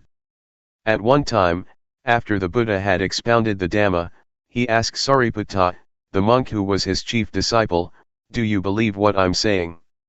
Venerable Sariputta replied, "No, I don't." The monks who were sitting there all criticized Venerable Sariputta, saying, "He doesn't even believe the Buddha," and they protested in the midst of the meeting. Next, the Buddha asked Venerable Sariputta, "How do you see things?" Venerable Sariputta respectfully addressed the Buddha, saying, "I do not believe the Master, because what you have elucidated I know, see, and have realized already. Therefore I do not have any doubt on this matter, and there is no need to believe anybody anymore." Then, the Buddha spoke to the monks. "Take Venerable Sariputta as your example. And so, one should experiment and practice with teachings, until one is Dhamma. If one still has anger and suffering, it means one is unable to solve the problem. Anger and suffering are not selves, but it is us who get lost. If we didn't get deluded, there would be no anger and no suffering. Only two things exist in our lives, namely, knowing and delusion. Do we spend more time with knowing or with delusion? We have to reflect on this for ourselves. If we still stay with delusion, we'll have to experience suffering and anger, for example, that's only natural. If we stay with the quality of knowing, we won't have anger or suffering. How can we stay with knowing? I have a method for all of you to try out, study and practice with. I'm not just telling you stories. I'm able to arrange a place and food for you. You don't have to pay for anything. This is because there are people with faith, who have offered money for food, for people who are interested to come and practice. In 1 year, as much as $1, in 1 month about $100. To lead retreats is my job, which I do fully, as skillfully as I can. I will be there as your friend. This age is the golden age. The Buddha, the Dhamma, the Noble Sangha, the paths, the fruits of practice, and Nibbana, really exist. You can experience them in your life. If you are aware, it means that you have the sprout of enlightenment. The Buddha is not separate from awareness, this is the sprout of enlightenment, that will grow up later on. May all of you be assured that you really are able to discover the truth in your life. To sum up, training oneself means to train in developing awareness. Awareness is the standard. It has the highest effectiveness, up to the point that one is able to reach the state of being the watcher. Awareness makes the mind pure, it is the path, it is the whole of the practice. Someone who is aware has achieved being the watcher in the right way. As it says in the scriptures, the final instructions of the Buddha. As long as bhikkhus live in the right way, the world will not be void of arahants. Don't think of this matter as being very difficult for you, because you're able to do it. You're able to be it. When one lives in the right way, one doesn't get caught up following one's proliferating thoughts. Instead there is neutrality, no gladness and no sadness. The state of watching takes one to this point, the point where there is no happiness and no suffering, no love and no hate, no like and no dislike. On reaching this state, one is beyond the world, it is called Lokuttara. As for the word Lokiya, in or of the world, it means that one has a sense of self because of one's concoction, there is like and dislike, one goes for happiness and suffering, and one takes on gladness and sadness. If one practices in the right way, the mind will settle by itself. Living in the right way doesn't mean that one has to stay in a forest, but if one has continuous awareness, it is called living in the right way. It is not necessary to go off to the forest, to sit with eyes closed and walk in a very concentrated way, that's not it. It's just a matter of being determined and attentive, of making sati sampajanya constant. There is no need to implore somebody else to come and help one. One practices by oneself, one is aware oneself, one reminds oneself, one solves problems oneself, and one will live without suffering. To give you all a blessing, I would like to say, may you know anger for the last time, may you know suffering for the last time. Don't be angry until you die, don't suffer until you die, because that is not a supreme kind of life, rather, it is punishing yourself. Polishing life with Dhamma. Luangpor Teean spent 5 months at a monastery in the state of New York, in 1994, and sent a letter tape to monks in Thailand which was published, and is translated here.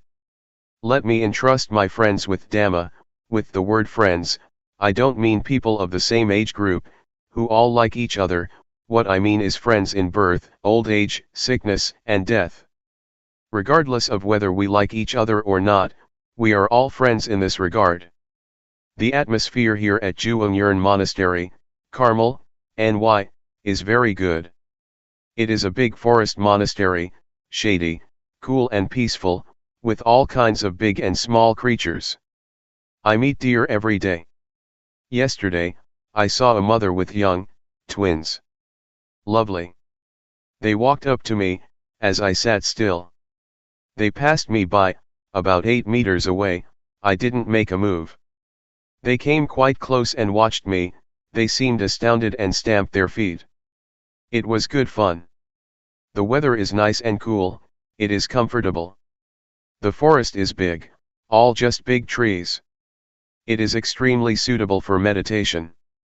I have never come across a place as suitable as this one. When I think about practicing, I do think about my friends. In Thailand, that means Khong Ka Mountain Monastery, and Akarliko Forest Garden, which are places that are used for practicing meditation. The foremost knowledge of human beings.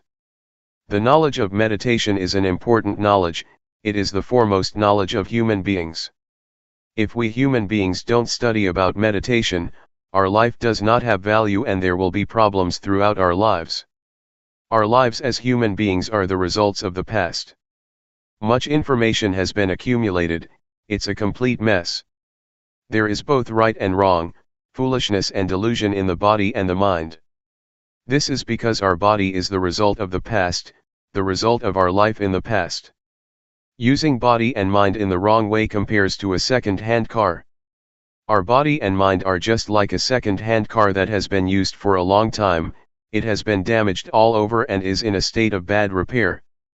Being aware is like repairing it, like cleaning away the past and returning it to its normal state. Awareness is like a garage for fixing up life, and bringing the body and mind back to normal. This is called meditation. Meditation is making things better, it doesn't mean reciting a mantra, meditation is fixing things up. Making the body and mind better, more normal. Whatever is not normal is cleaned up and discarded. What remains is normality, this is meditation. The method of meditation. The method of developing meditation, especially the method of developing awareness as taught by Luangpor Teean, is a way that is straight, it is a shortcut, it is extremely appropriate. I have never heard of anybody teaching like this.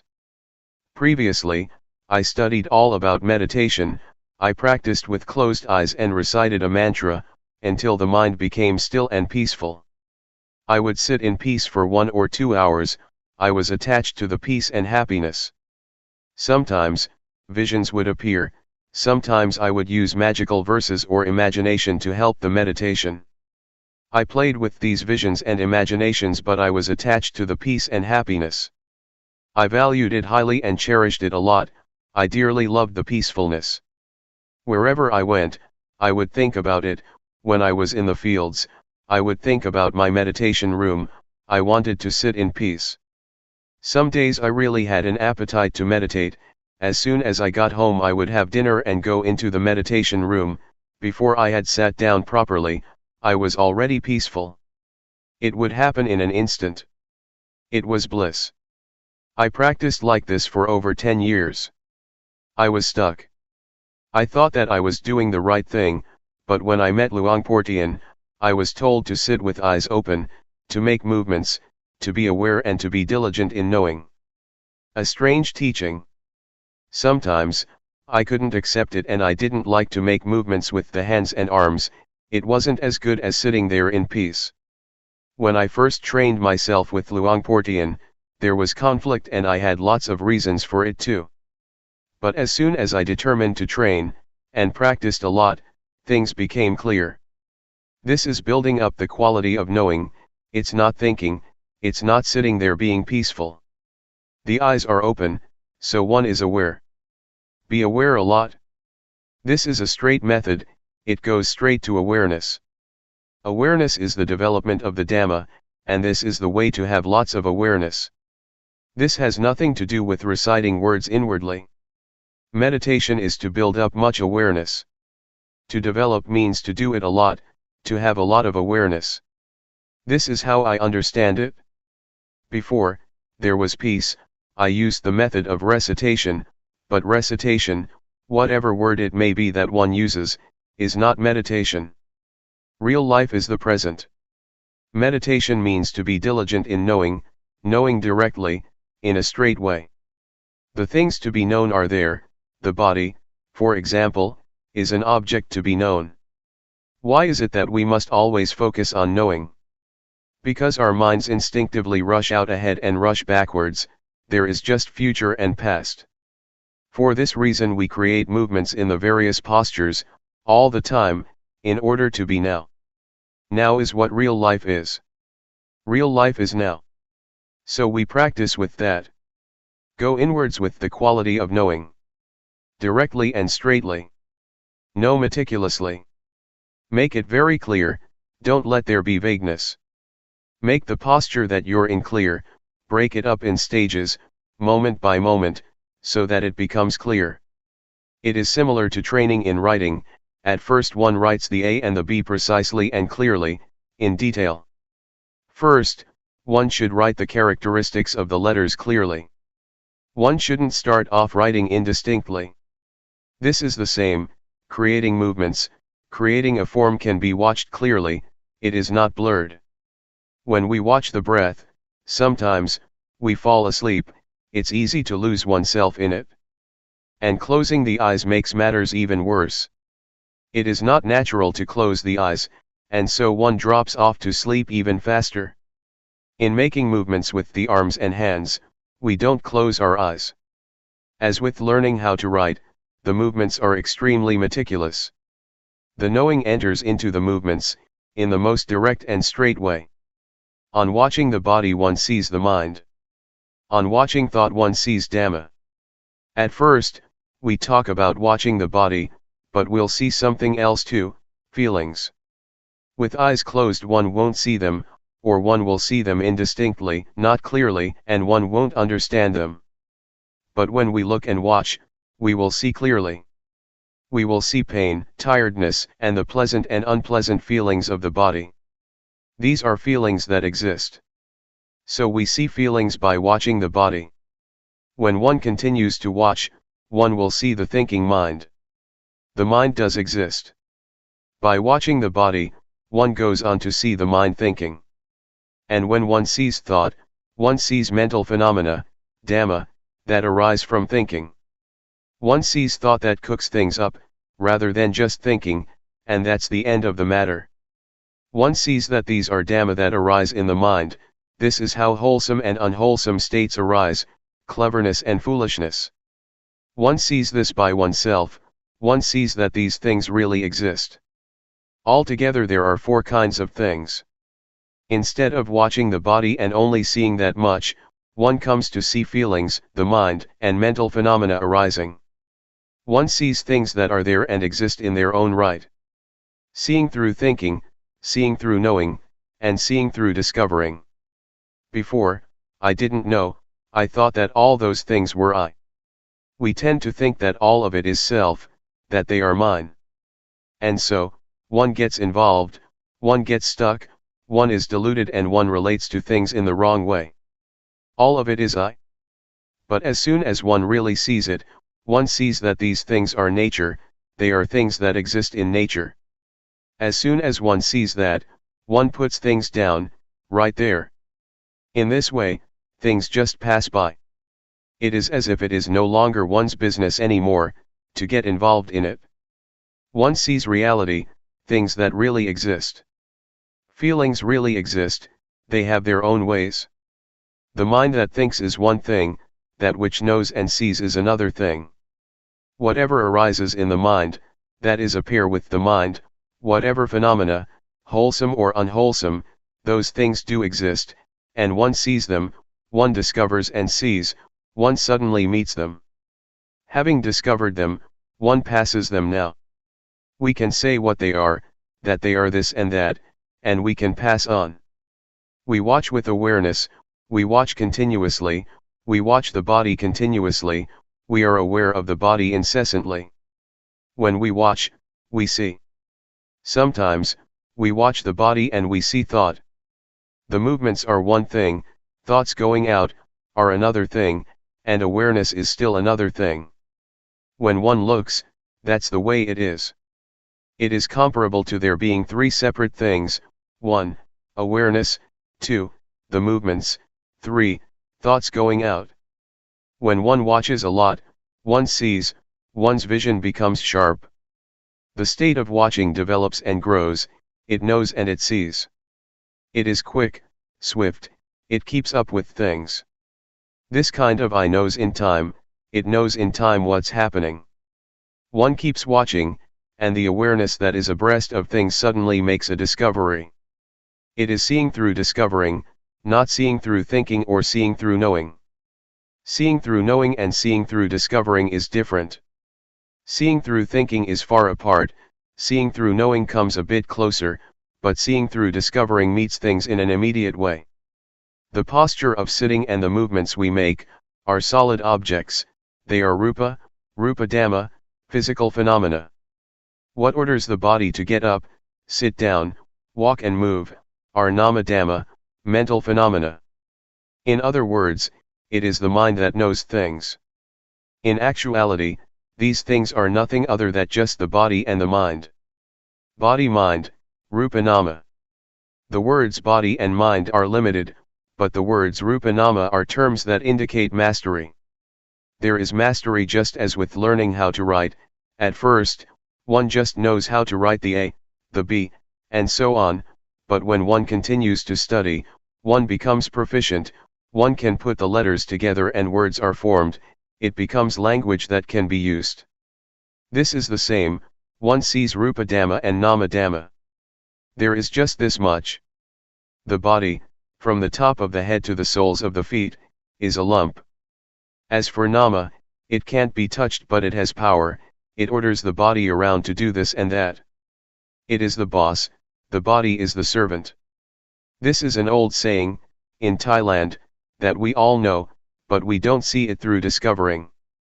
When we do see it, having discovered it for ourselves, the truth is revealed, nama dhamma are the boss, they are in charge and tell rupa what to do. We see this now. The dhamma, in Thai pronounced in the same way as the word tum, which means to do, refers to nature that exists by itself. It is as it is. As for the word tum, rupa and nama, they act, they do good and evil, it is because of this body and mind. If the mind thinks in good ways, there will be good actions, if it thinks bad things, it will do those things, it will link up with rupa. If the mind thinks bad thoughts, the body becomes bad as well, and it turns into evil. If the mind thinks good things, it will order the body to do good things. The result is wholesome and meritorious. One sees now that the cause, the principle, the foundation, is to be found here. Good and bad actions are rooted here. One sees that it is like this. One becomes clever and skilled in this way.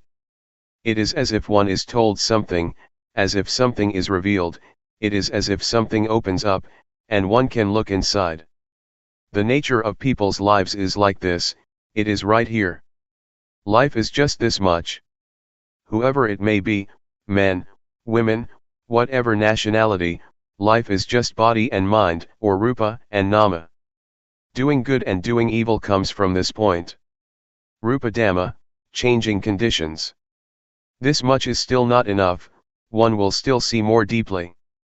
One sees that rupa dhamma are nature, the nature of rupa is to be formed as a solid lump, according to nature. There are changing conditions in rupa, such as heat, cold, pain, and tiredness.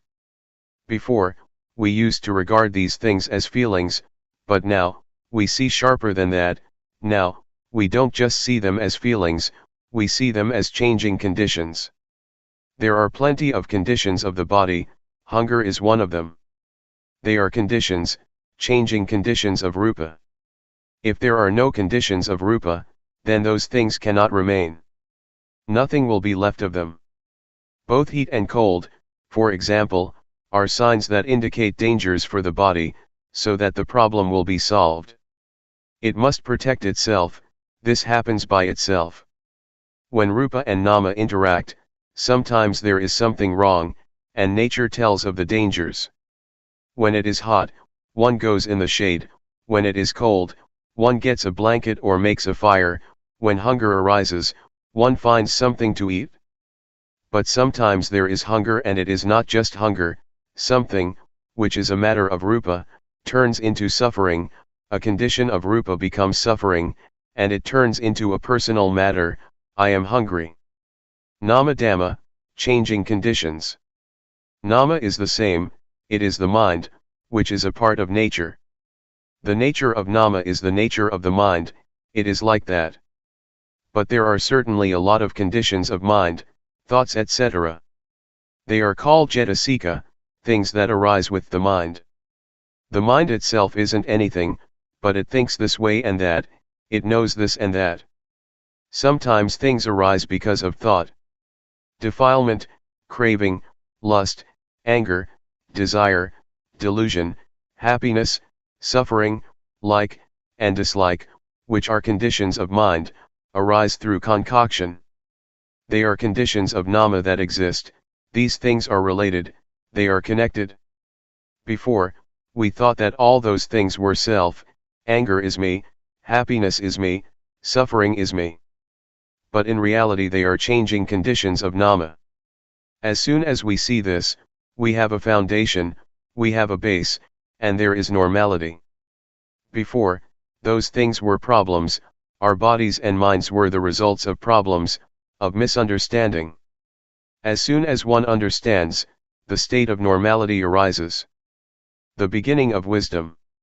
One sees the stream of Dhamma, of normality, there is realization, there is wisdom. To know like this, is a level of wisdom.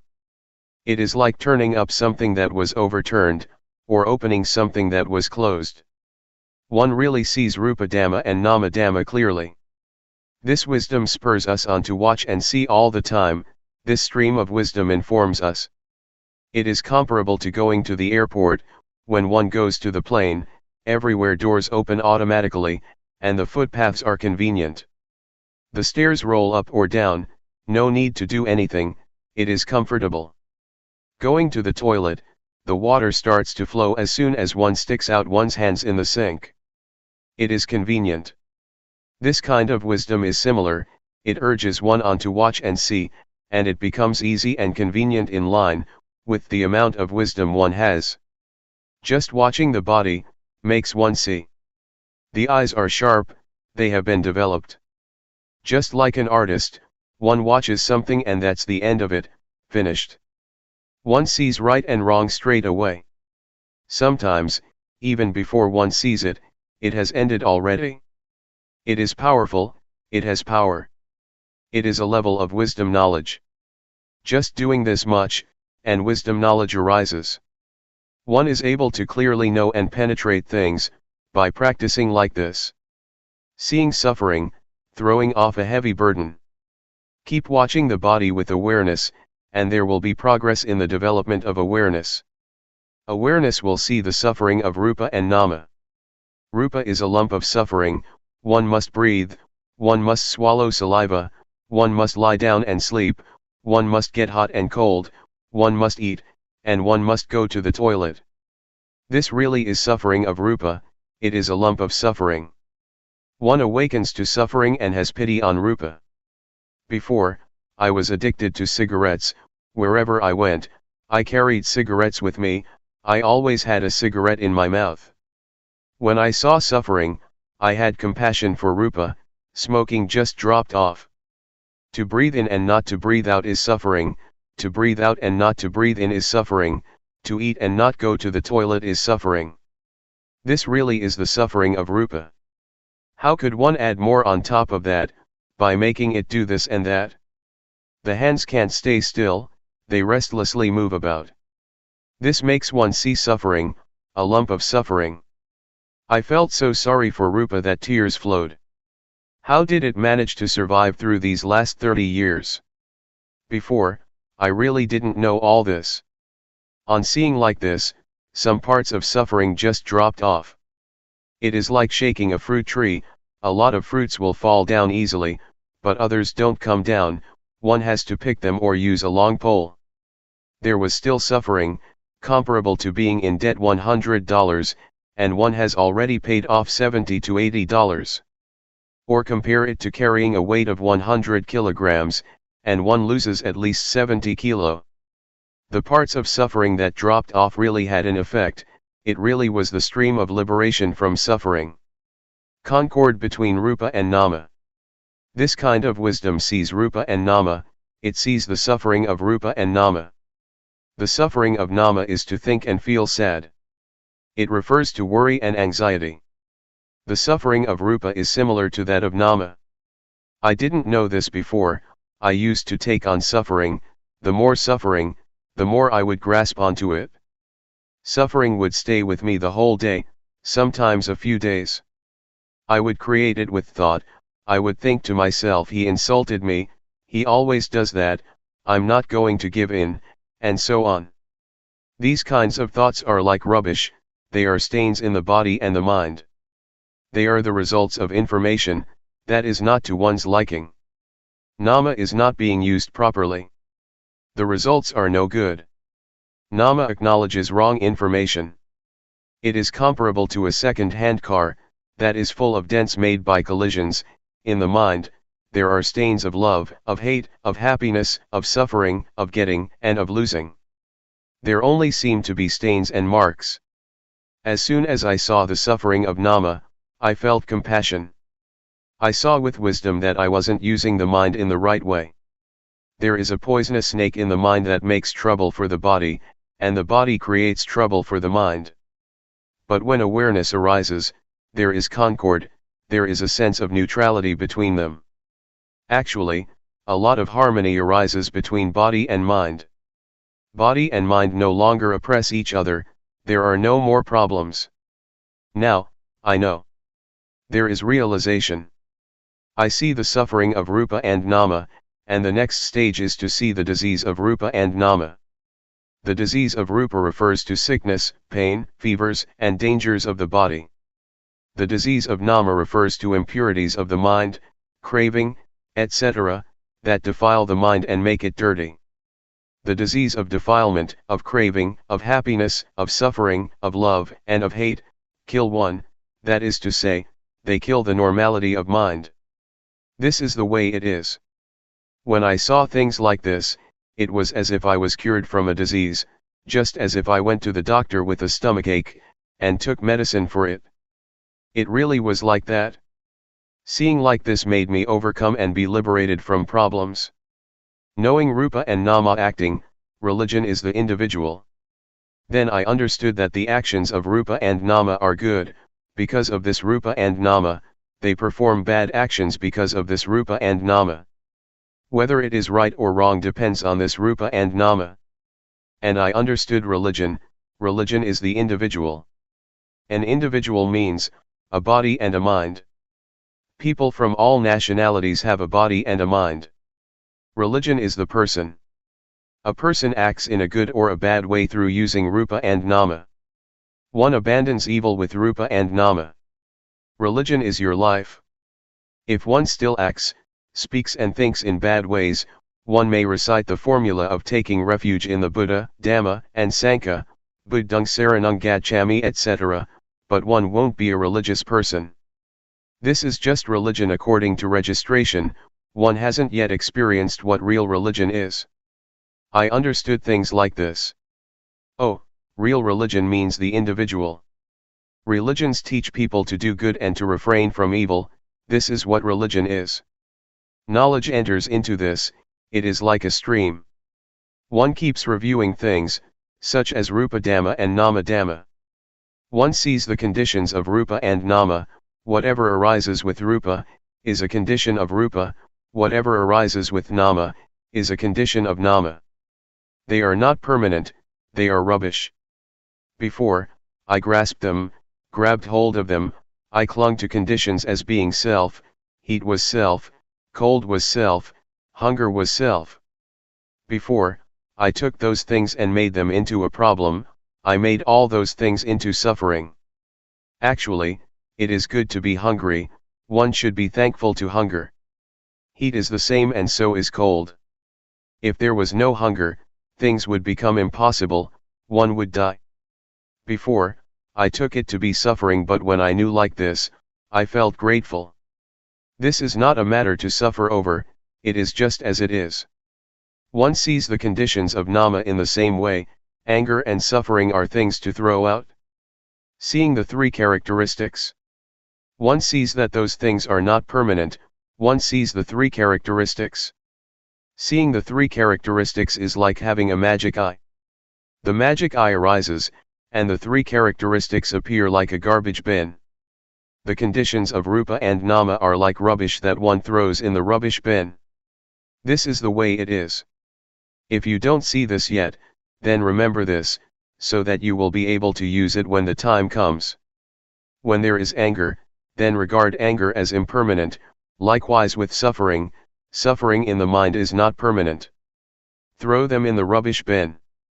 Deposit them with the three characteristics, hand them over to the three characteristics. Before, there was lots of rubbish all over the place, it was the result of the past, it was second-hand stuff. When one throws these things away, it becomes cleaned up. On seeing what religion is, it is like being liberated from this mess. All this accumulated stuff gradually drops off. This is really the way it is. One sees that religion is the individual, and one sees that the three characteristics are not just concepts in a book, one sees them in the body and the mind. The three characteristics are not mere words, one can't explain them. The words to see, point to actually seeing things that really exist.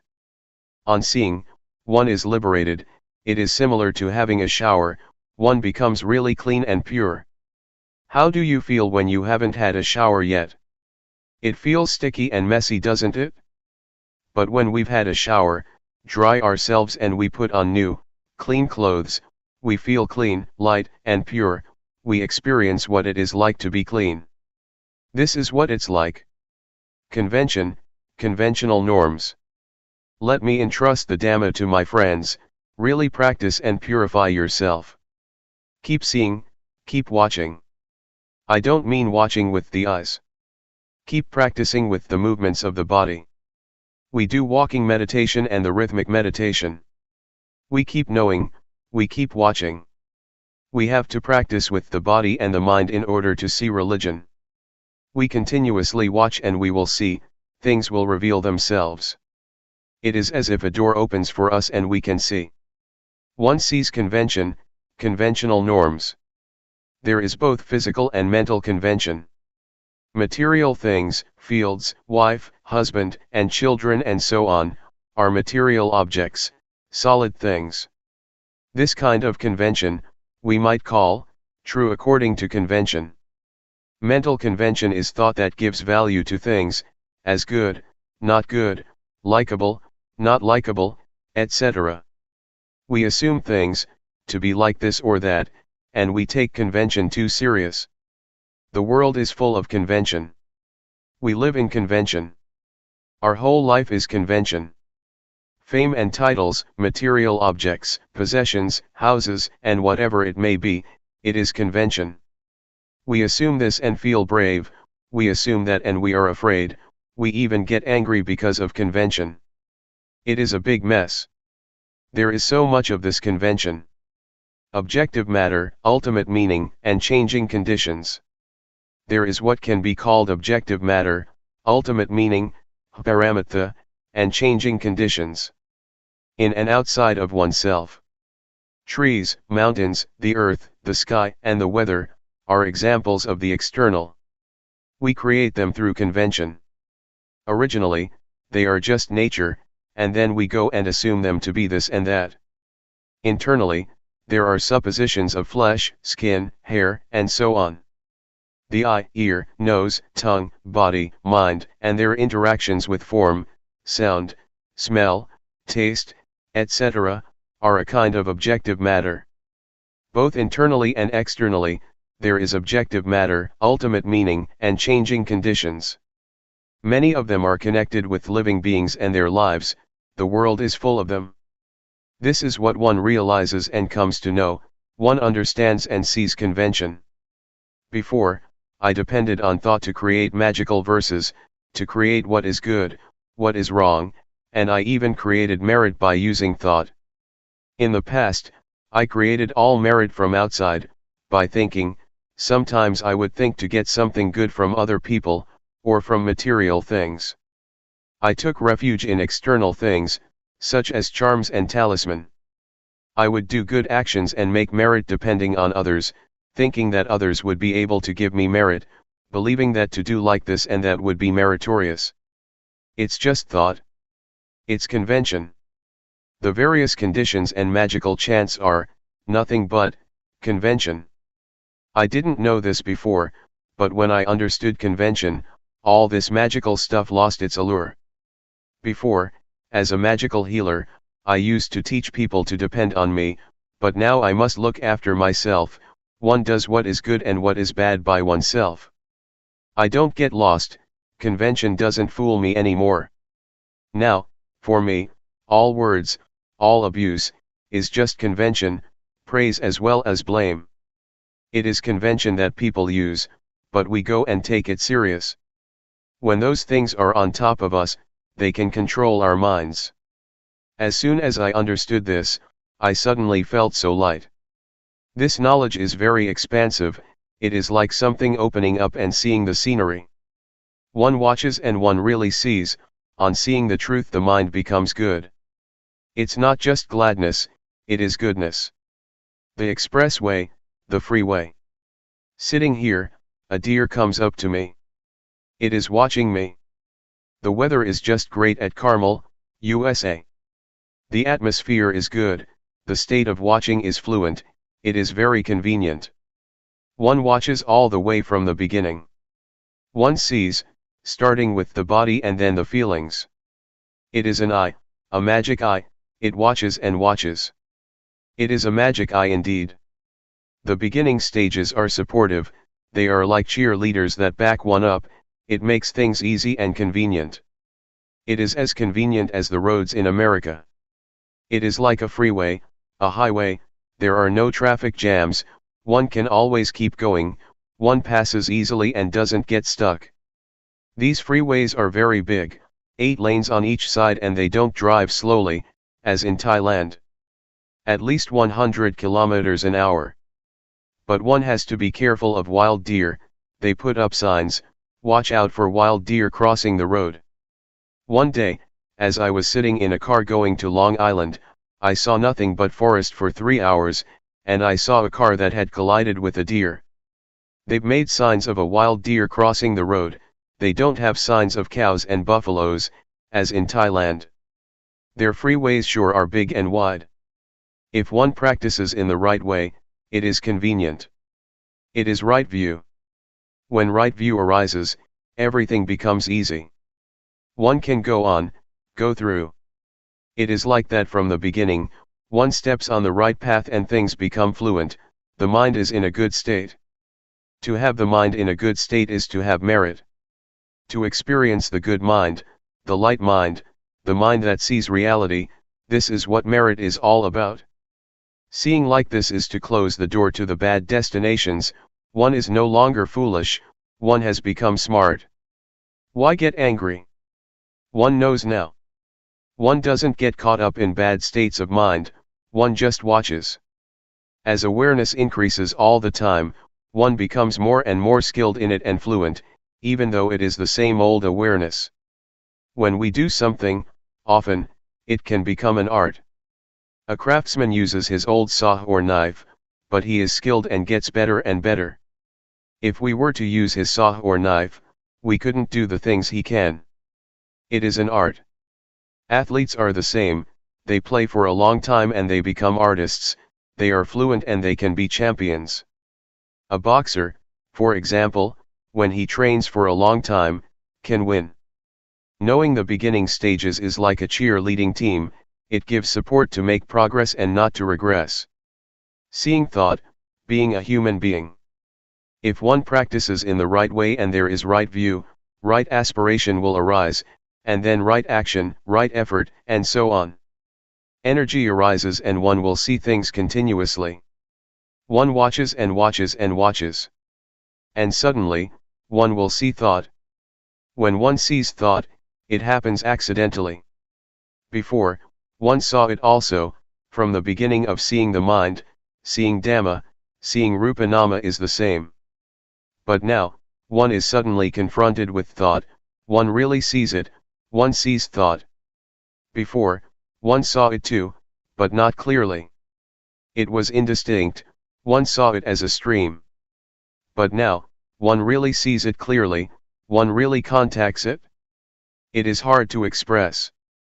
Thought is something gross, something unjust. On seeing thought, one doesn't just see it and that's all. As soon as one sees thought, the thought collapses, the grossness, and its not being just, cease to be. The unintentional thought stops, it comes to an end. Before, we didn't know thought, but when we see it, the mind rises up. Of this one might say, one has now become a human being. The mind is on a higher level than before, there is a victory. There is no burden, it has put it down.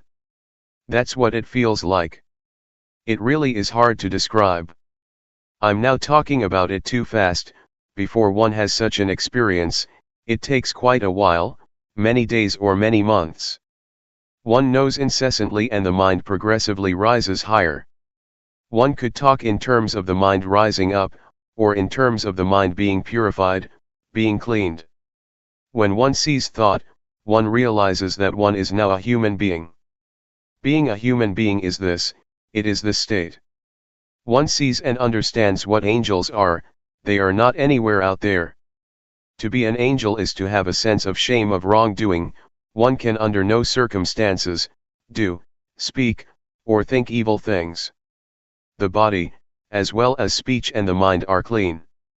This is what it means to be an angel. To have a sense of shame to do what is bad, is something that others cannot see. But one sees it oneself. Before, the mind could think whatever it liked, all sorts of crazy and wrong thoughts. But on seeing like this, it is as if there is virtue. One sees what angels are.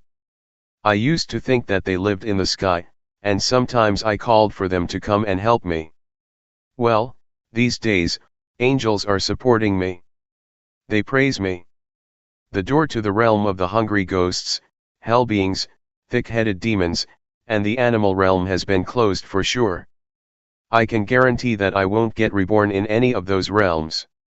Now, the mind is as high as the mind of an angel, a Brahma god or a divine being. Oh, a human being is like this. The Buddha said that to be born as a human being is a great gain, it is an excellent thing. Integrated virtue, knowing the path to follow. One can stand on one's own feet at this point. There is virtue now. Once there is virtue, one knows. It is the training in virtue. It is integrated virtue, the kind of virtue that goes in the direction of the paths and fruits of practice. One may as well say that there is virtue, firmness of mind and wisdom. Virtue helps, gives more energy, the power of virtue, firmness of mind and wisdom help even more. One sees and understands the path. Watching all the way through, this state of watching, watching and seeing, and when seeing, not being caught up, this is the path. One sees and understands this, one gets a foundation here. When one knows the basic stage of Rupa Nama, one falls in the well of knowledge and joy and analytical knowledge arise, which are defilements due to insight. One sees Rupa Nama, then the three characteristics, convention, and one falls in the well of knowledge, there is so much reflection in the mind. but I depended on Luangpor Teean, who taught us in the mornings and evenings.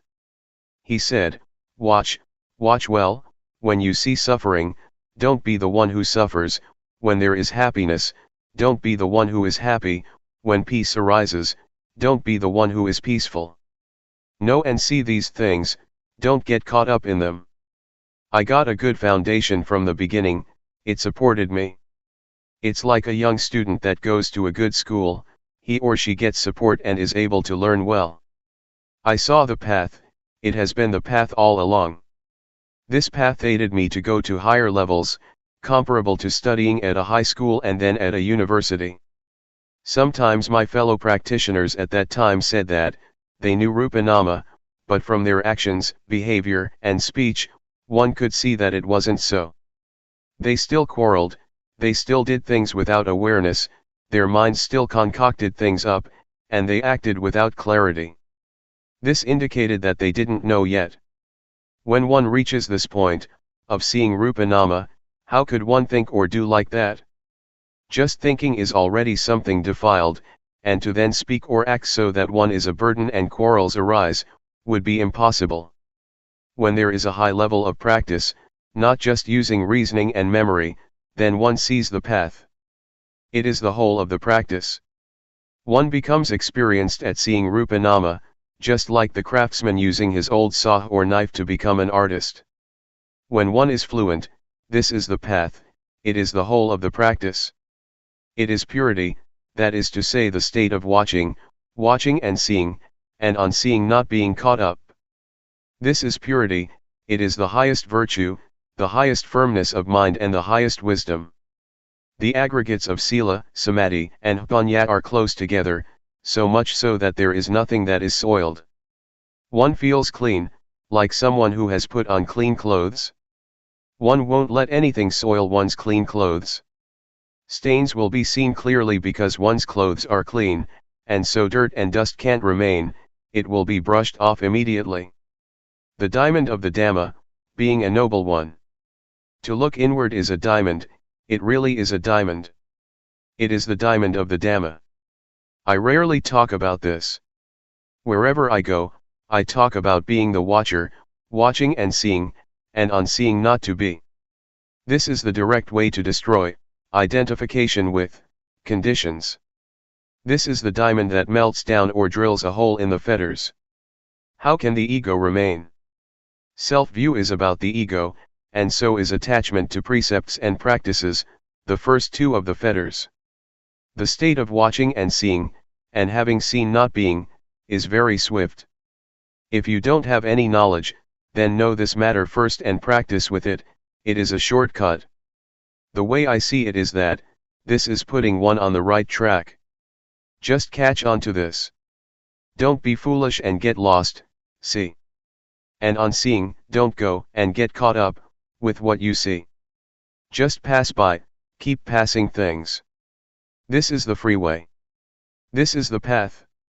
It is the most convenient for practicing, one doesn't waste time, doesn't get stuck or hooked. Don't sit with closed eyes, that's crazy. See what's there. Happiness and peace, for example, see it and pass on. Those fetters are unable to stay. The first three fetters just fall apart. And one really becomes a noble individual. This is the exalted mind, the good mind. At this point, one can know for sure, without a shadow of a doubt, that one is a noble one. Being a noble one happens at this point. The door of the good Dhamma is right here. The state of watching, seeing, and not being is the door to the truth. The noble Sankhya arises at this point. This is not being a noble one through convention, it is more than just reciting the words of the ordination procedure, that is convention. Being a monk is real in the conventional sense, but being a noble one arises at this point. The point of destroying the fetters and the ego. This realization is for the extinguishing of suffering, or the taming of defilement, it brings about coolness, one doesn't cause any trouble or danger, neither for oneself nor for others. Impurities are melted down and digested. There is no more me and mine. This is due to the power of the knowledge from the beginning stages upwards, seeing the three characteristics, convention, and suffering. That knowledge is a powerful support to make progress in a dignified and bold manner. Whether it is the 3, 5, or 10 fetters, they all fall apart. There is an enormous energy that causes one to penetrate through. It is the aggregate of sila, samadhi, and jnana. It is supreme virtue, supreme firmness of mind, and supreme wisdom. It is complete purity. The body doesn't do anything bad, speech doesn't say anything bad, and the mind doesn't think anything bad. It is purity, it is the whole of the Buddhist way of life. Knowing jhana and jnana.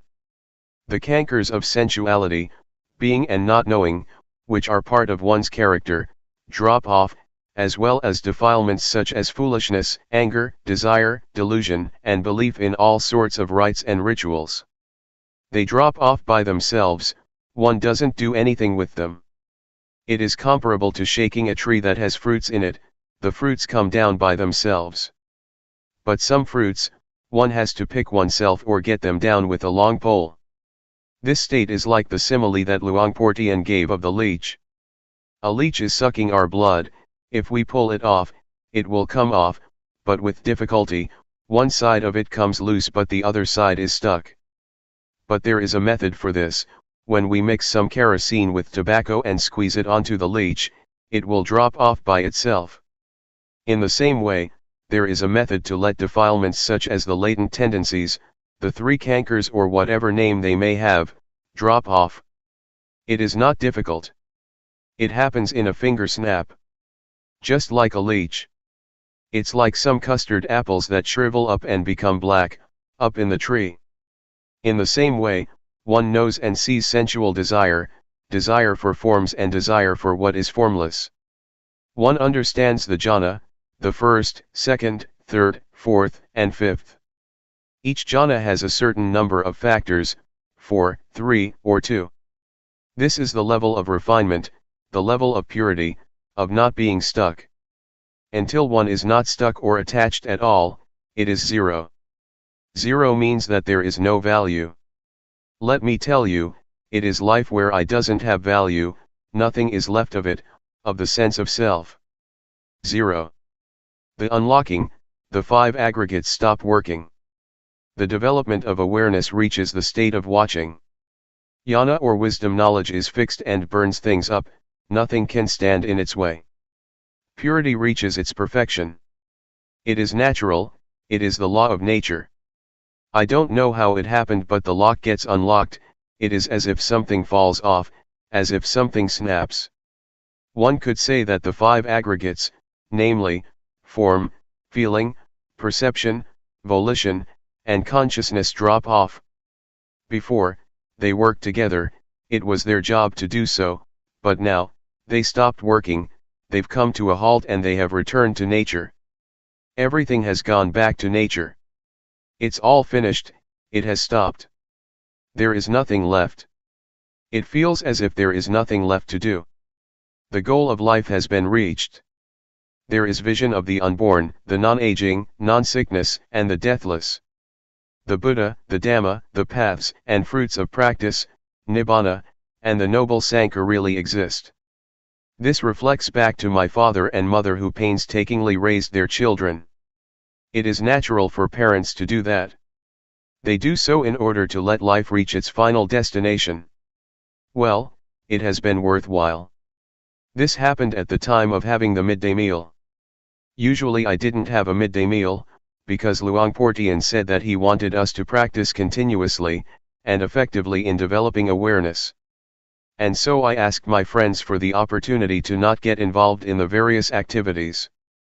In case I would not show up for the meal for over 7 days, then to come and check on me. But if I would fast for 2, 3 days, then there was no need to come and ask what was going on. If I wanted to eat I would come, and if I didn't want to eat I wouldn't come. That's what I said.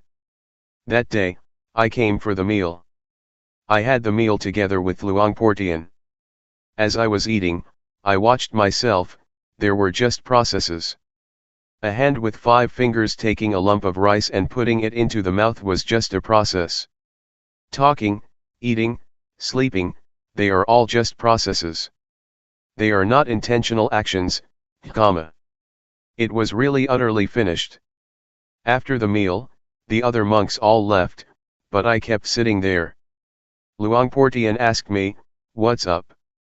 I told him, "I've come to the end of things, Luangpor, there is nothing left." Luangpor Teean said, "It's an art, isn't it?" "Yes, it is, Luangpor." Next, Luangpor said, "Just practicing this much and you get these results. Does the Buddha really exist?" "Yes." "Do the paths, fruits, and nibbana really exist?" "Yes, they do." "Is there a noble Sangha?" "Yes, there is." "Helping people to get rid of suffering is one's duty." "Then," he said, "teaching people to know like this, is better than making merit by building a monastery, a ceremonial hall or material things. We have to work together, doing our duty to teach people to overcome suffering. This is the profound past of my life. I remember a big tree that gave lots of shade. My hut was on the east side of the monastery. The Buddhayana Forest Monastery. It was there that my life changed. These memories are deeply embedded in my heart. May you listen to these words with earnestness, don't bother about who it is that is speaking the words. In memory of Luangpor Teean. I bow to the Buddha, the Dhamma, and the Sangha. I pay respects to the senior monks and all fellow practitioners, and blessings to all of you lay people and upright men and women. This is the time to listen to Dhamma, as we do every morning and evening. I will talk about things that we are practicing with, things that we can use in our study of the Dhamma. This can bring about a balance, a point of understanding and realization. The more we take the opportunity to practice, to develop awareness, to make contact with awareness, to let the body experience awareness, the more we see delusion. What is delusion? How does the experience of awareness differ from delusion? It is a lesson for us to see these things, things that are happening within. Being aware is to experience things, directly, it is not thought. It is not reasoning, or anything to do with like and dislike, that is not the way we study. Rather, we practice. We have the intention to build up awareness. Delusion is ahead of us, but we see it clearly. Delusion can come from many causes. It can come from thought, or it may arise by way of the eye, ear, nose, body, or mind. Both internal and external conditions are involved. Delusion arises, even though that is not our intention. We see it. This state of seeing is a realization. Anything that one realizes is a matter of practicing Vipassana. To meditate means to develop a lot of awareness. Being diligent to know, is what meditation is. We recognize when there is no knowing. For example, we see feelings, we didn't ask for them to arise, they arise by themselves. They arise in the body, rupa, and in the mind. We see them, we don't deny anything whatsoever. We don't deny what arises, anything that is connected with the body and the mind. This is the way that Luangpor Teean teaches. And so we follow what our teacher says. He is our example. He would teach and he was an example by his behavior. This is what we take as our standard. We can learn through external means such as the movements with arms and hands, we can learn to feel the movements. This is what Luangpor Teean taught. And further, he taught to see the various changing conditions, such as thoughts and feelings, and to not be caught in them. For example, thought, to see thought, not to go into thought, to see the mind thinking. He taught very clearly. But some people don't understand, the words are easy to say but when we practice, we can't do it. We use thought in our practice, which only messes things up. Luangpor Teean said to know in a direct way. See thought, don't be tangled up in thought. That is the right way. And having seen it, we return to awareness of the body. We should take an interest in the movements of the body, just doing that much can put a stop to thought. It's easy. What makes things difficult is that we go and mess with thought. Whatever arises in the body or the mind, it is our duty to be the watcher. The function of awareness is to watch, not to deny anything. There are many things to watch, so we shouldn't get carried away with things. Somebody who practices according to Luangpor Teean's method of being aware of bodily movements, is one who has steadiness and clarity within. To make a mess by thinking a lot, using reasoning, figuring out what is right and wrong, and following one's likes and dislike, is not the way. Practice directly, just be interested in this one thing. Awareness. Fix on the movements. It is not hard to be aware, actually, it's easier than being caught in things. Any sensation in the body will do, and one will be able to catch the feeling of awareness. Make yourself skilled in being aware of the body, it is a training. But make it clear, to know clearly is the first step, do it the right way and see clearly. For example, we put our hands on the knees. We really know that our hands are on the knees. Whoever may say that we don't know, that's their business. Turning up the hand, we know. The objects that we know really exist. They are objects that we experience for ourselves. Raising the arm, we know, it is a clear knowing. It is an answer or solution in itself. However we move, we know. Besides this knowing, we see the feelings that arise, crystal clear. We don't get caught up in feelings. We see the feelings, and that is the solution. Anything that arises in the body or mind, that we see clearly, is a solution in itself. One sees thought, for example, and thought cannot fool one anymore. One sees feeling, and feeling can no longer fool one. Every time that something arises, one is ready to respond. One gets a foundation that makes one pass on all the time. If one gets caught up in something, it stands out. For example, one becomes happy or sad, and there is a self in those feelings. Or there is a self in thought, thought takes us to right and wrong, to like and dislike, and so it becomes a long story. But if we just see it, it is very short. Just knowing it, oh, I know already. Whatever thought it may be, it is just thought. Whatever feeling it is that arises, it is just feeling. It is not anything else. But when we are not aware, we don't know, we don't see it. And we are fooled by the convention in thought and feeling. If we catch on to the main principle, the development of awareness through using movements, is extremely convenient. The various postures are a big aid. There are many ways to escape. There are so many occasions to find a path. But if we go and think about practice, getting involved in what we like and dislike, then it becomes a long story. For some people, just ordinary thinking is already a problem, and everything gets messed up. But if one knows, there is no problem. We just simply see that the mind thinks. This is thought. Then, we can return to the movements.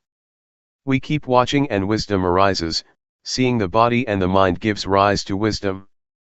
But in the beginning, maybe nothing will happen. But establish a foundation, by making the movements with the hands and arms. The ability to watch will develop itself. A discovery will take place.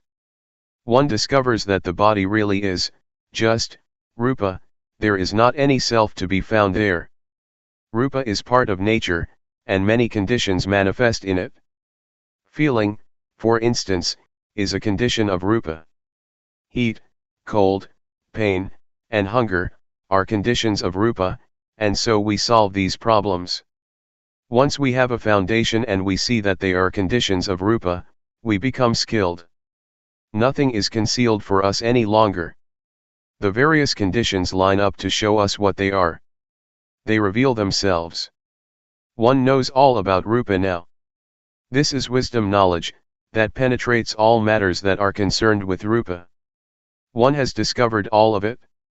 At the moment that these things arise, one is able to solve the problem, one knows now. Whenever feelings arise, it is their business. One understands this now. There is no self in feelings of hot and cold, or in hunger and pain. In short, it's all just feeling. Wisdom knowledge arises, realization, one penetrates the three characteristics of impermanence, valuelessness, and non-selfhood. The result is zero. This means that nothing remains of rupa, there is no more self in rupa, it has all been given back to nature, according to reality. This realization could be called a discovery, a seeing, or one might call it liberation, vimutti. As soon as one sees clearly, liberation takes place automatically. Just as when we see a snake, the snake doesn't bite us. Or when we see thorns, we won't step on them.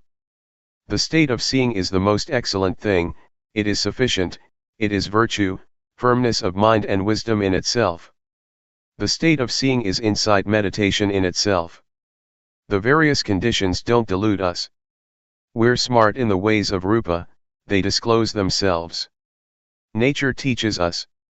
It teaches us what impermanence, valuelessness, non-selfhood, heat, cold, happiness, suffering, etc., are like.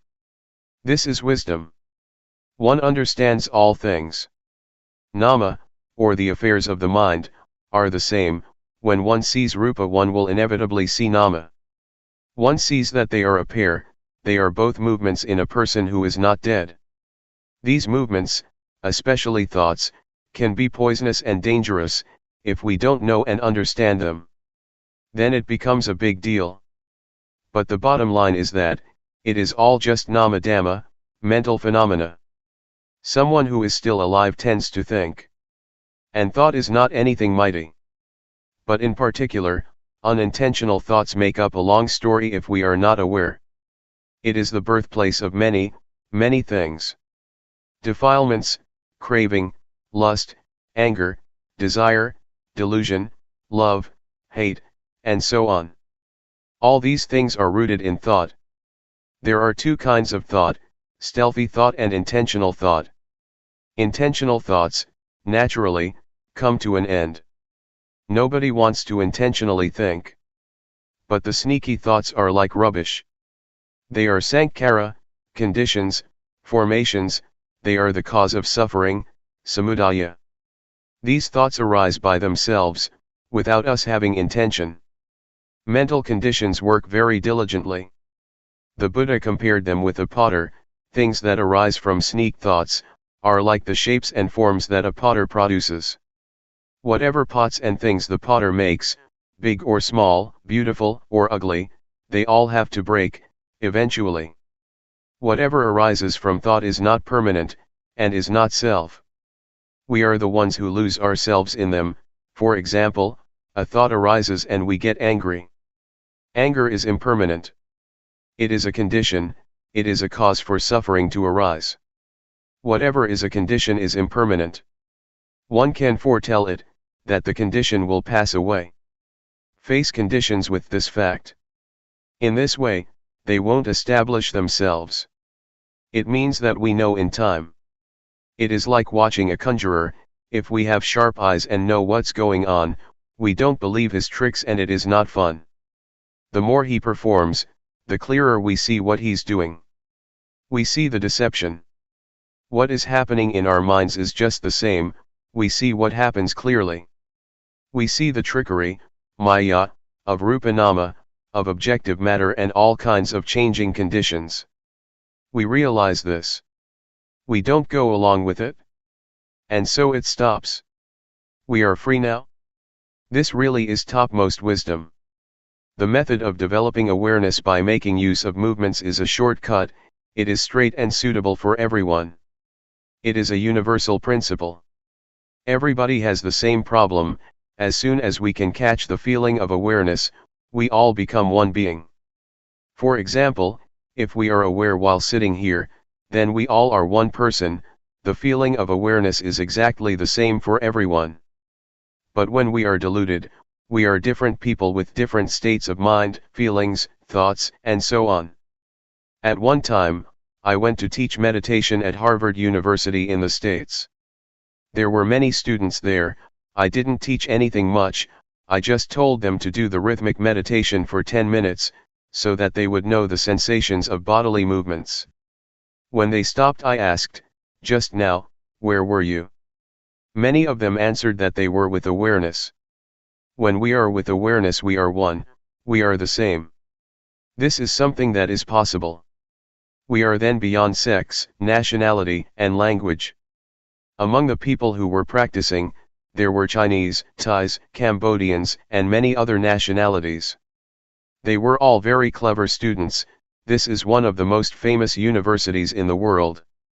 If one is not especially intelligent, one can't study there. In Thailand, we have a doctor who took ordination at Sukatho Forest Monastery, the place where Luangpor resides. He got a PhD at Harvard. He was the one to take us there. He also gave the same answer. Awareness is not male or female, it is not young or old, it has nothing to do with being a monk or a layperson. Awareness is awareness. To whom does awareness belong? It belongs to one who knows. Whoever knows immediately has awareness. And what's it like to be aware? Well, there is no delusion. Delusion diminishes in proportion to the amount of awareness one has. One can solve and avoid delusion and problems. There are immediate results. When one is aware, one doesn't have to wait for results. Whenever we are aware, we get the results straight away. No need to wait for an hour or tomorrow. It is Hapajit Thung, to be experienced individually, right there. We turn the hand up and we know, we raise the arm and we know. It is not like planting rice, pepper, or whatever, that takes a year or half a year. But with developing awareness, one gets results immediately. Whoever is very diligent will get lots of results. But some people seem to be diligent in getting deluded. This tends to happen because when we start focusing on awareness, thoughts are pushed to the surface. This deludes us in all sorts of ways. So try to make awareness crystal clear. Don't let it be 50% awareness and 50% delusion. In developing awareness, one needs to stay with things and to make things clear. No matter what it is that we're training in, be in time and make it clear. Whether it is science, art, handicraft, or meditation, if we keep up with it and follow it through, we will understand. Sometimes one can even know beforehand. Knowledge about meditation is the same as other kinds of knowledge. Try to make it very clear. One half of awareness and one half of delusion is no good. Some people are caught up in a lot of things while doing the rhythmic meditation. Some people even chat and joke with others while practicing meditation. They just perfunctorily make the movements. There is no intention and no attention. This is not meditation, and there won't be results. We have to add intention to the movements. We have to be attentive in order to know. This is called making effort. When delusion arises, we pay attention, so that the knowing arises. This is putting forth effort. Effort means to have the attention, to always be aware. The attention that makes one know all the time could be called samadhi, firmness of mind. When there is delusion and one makes effort to know, one changes delusion into knowing. This is called wisdom. Sila, samadhi, and jnana, all come together at this point. If we start off in the right way, we'll do just fine and it won't take long. But if we don't start off in the right way, we'll be confused and unclear. Even sleepiness is a big problem for some people, or restlessness. One girl said to me, "Oh, today, it was a real hassle, I had so many thoughts." If we practice in the right way, it's not like that. We can solve it in a finger snap. It is not difficult at all to deal with thought, it's easy. Some people concoct up all sorts of things. In 1968, there was an old monk doing the rhythmic meditation, at the monastery in Bohome village, Luangpor Teean's home village. There were just the two of us there. Myself, I was walking up and down above him. Every now and then, the sound of shoe slapping someone's head could be heard. I looked down and saw what was going on. I asked him, "What are you doing?" The mind keeps thinking, I don't know why it's thinking all the time, he said. One's own thoughts are a big problem. To the extent that one beats one's head with one's slippers. For some people, it is as if there is someone in one's head, thinking. Conditions are being concocted into states of mind and feelings of self. There is no end to it. But if we see thought, whack, we can smile inwardly. We see delusion. This is the best lesson there is. This is quite a profound experience, and one kind of feels proud of oneself. Whatever it may be that arises, that is not awareness, all of that is a lesson to us. There is nothing that is wrong. Even sleepiness is the same. Some people won't do anything about it, they immerse in drowsiness and nod in all directions. When they close their eyes, they'll just fall asleep. They are stuck in that state forever.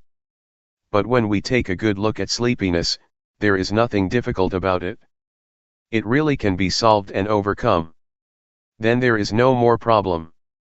But if we don't know how, and we are unclear, if awareness is not firmly established, it turns into a big thing, sleepiness. It makes one feel exhausted and there just isn't any energy.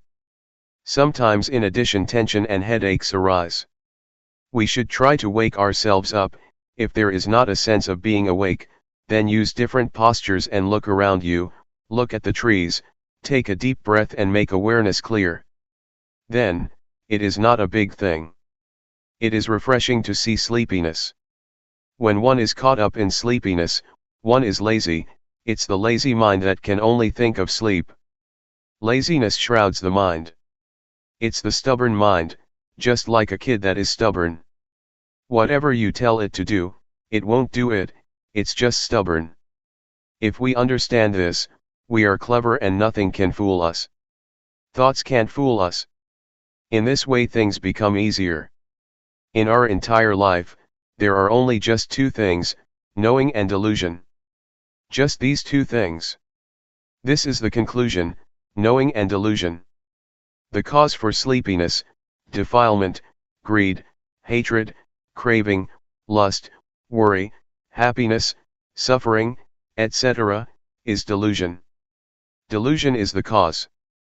There is no method to practice with delusion. Don't even try it. But the way to deal with delusion is by building up awareness. Only sati is able to clear up delusion. Delusion is the biggest of the defilements. If compared to the index finger, the middle finger, and the ring finger, delusion is the middle one. If there is delusion, anger, desire, love, and hate can arise too. Therefore delusion is the mightiest. When delusion is present, one is ready to be angry, ready to desire, etc. One inclines in the direction of the various impurities. The only method to do something about delusion is to be aware.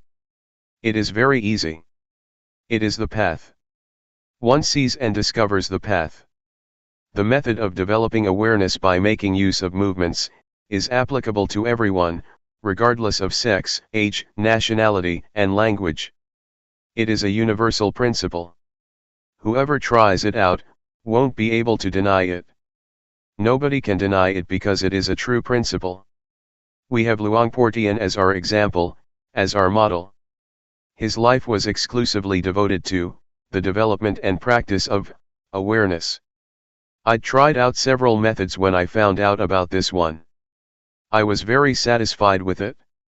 It was good enough for my life. One time some Westerners that were teaching their religion came to the place where I was teaching in the USA, together with their students. They were standing outside the room I was in, about 8 people. They asked to interview me, through the translator. I said, all right. They came in together with their disciples. They stood there and asked me, what is it that you know? You come here to teach, so what do you have to teach? I first told them to sit down. Then, I told them, I know myself. What does somebody who knows himself know? They wanted to know. So I told them to put their hands on their knees. Know when turning up the hand, know when raising the arm. This is knowing oneself. They tried it out. They knew once, twice, and on and on. I said in English, aware, aware. They were satisfied. They confessed that at first they had lots of questions, and had the intention to crush me. But when they experimented like this, they understood. Suppose one knows like this for a whole day, what will happen then?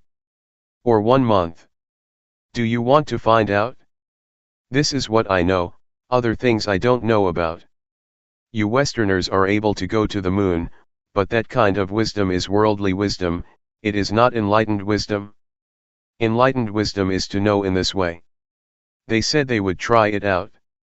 The next day, one of them brought his father and a chair too. The father was quite old, so he practiced sitting on a chair. This is real stuff. It cannot be denied. We don't have to waste time. This is a true principle of life.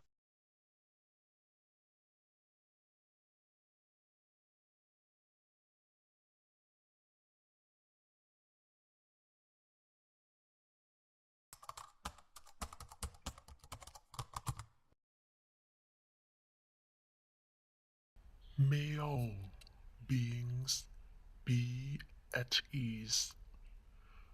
Whatever living beings there may be, whether they are weak or strong, omitting none, the great or the mighty, medium, short or small, the seen and the unseen, those living near and far away, those born and to be born. May all beings be at ease.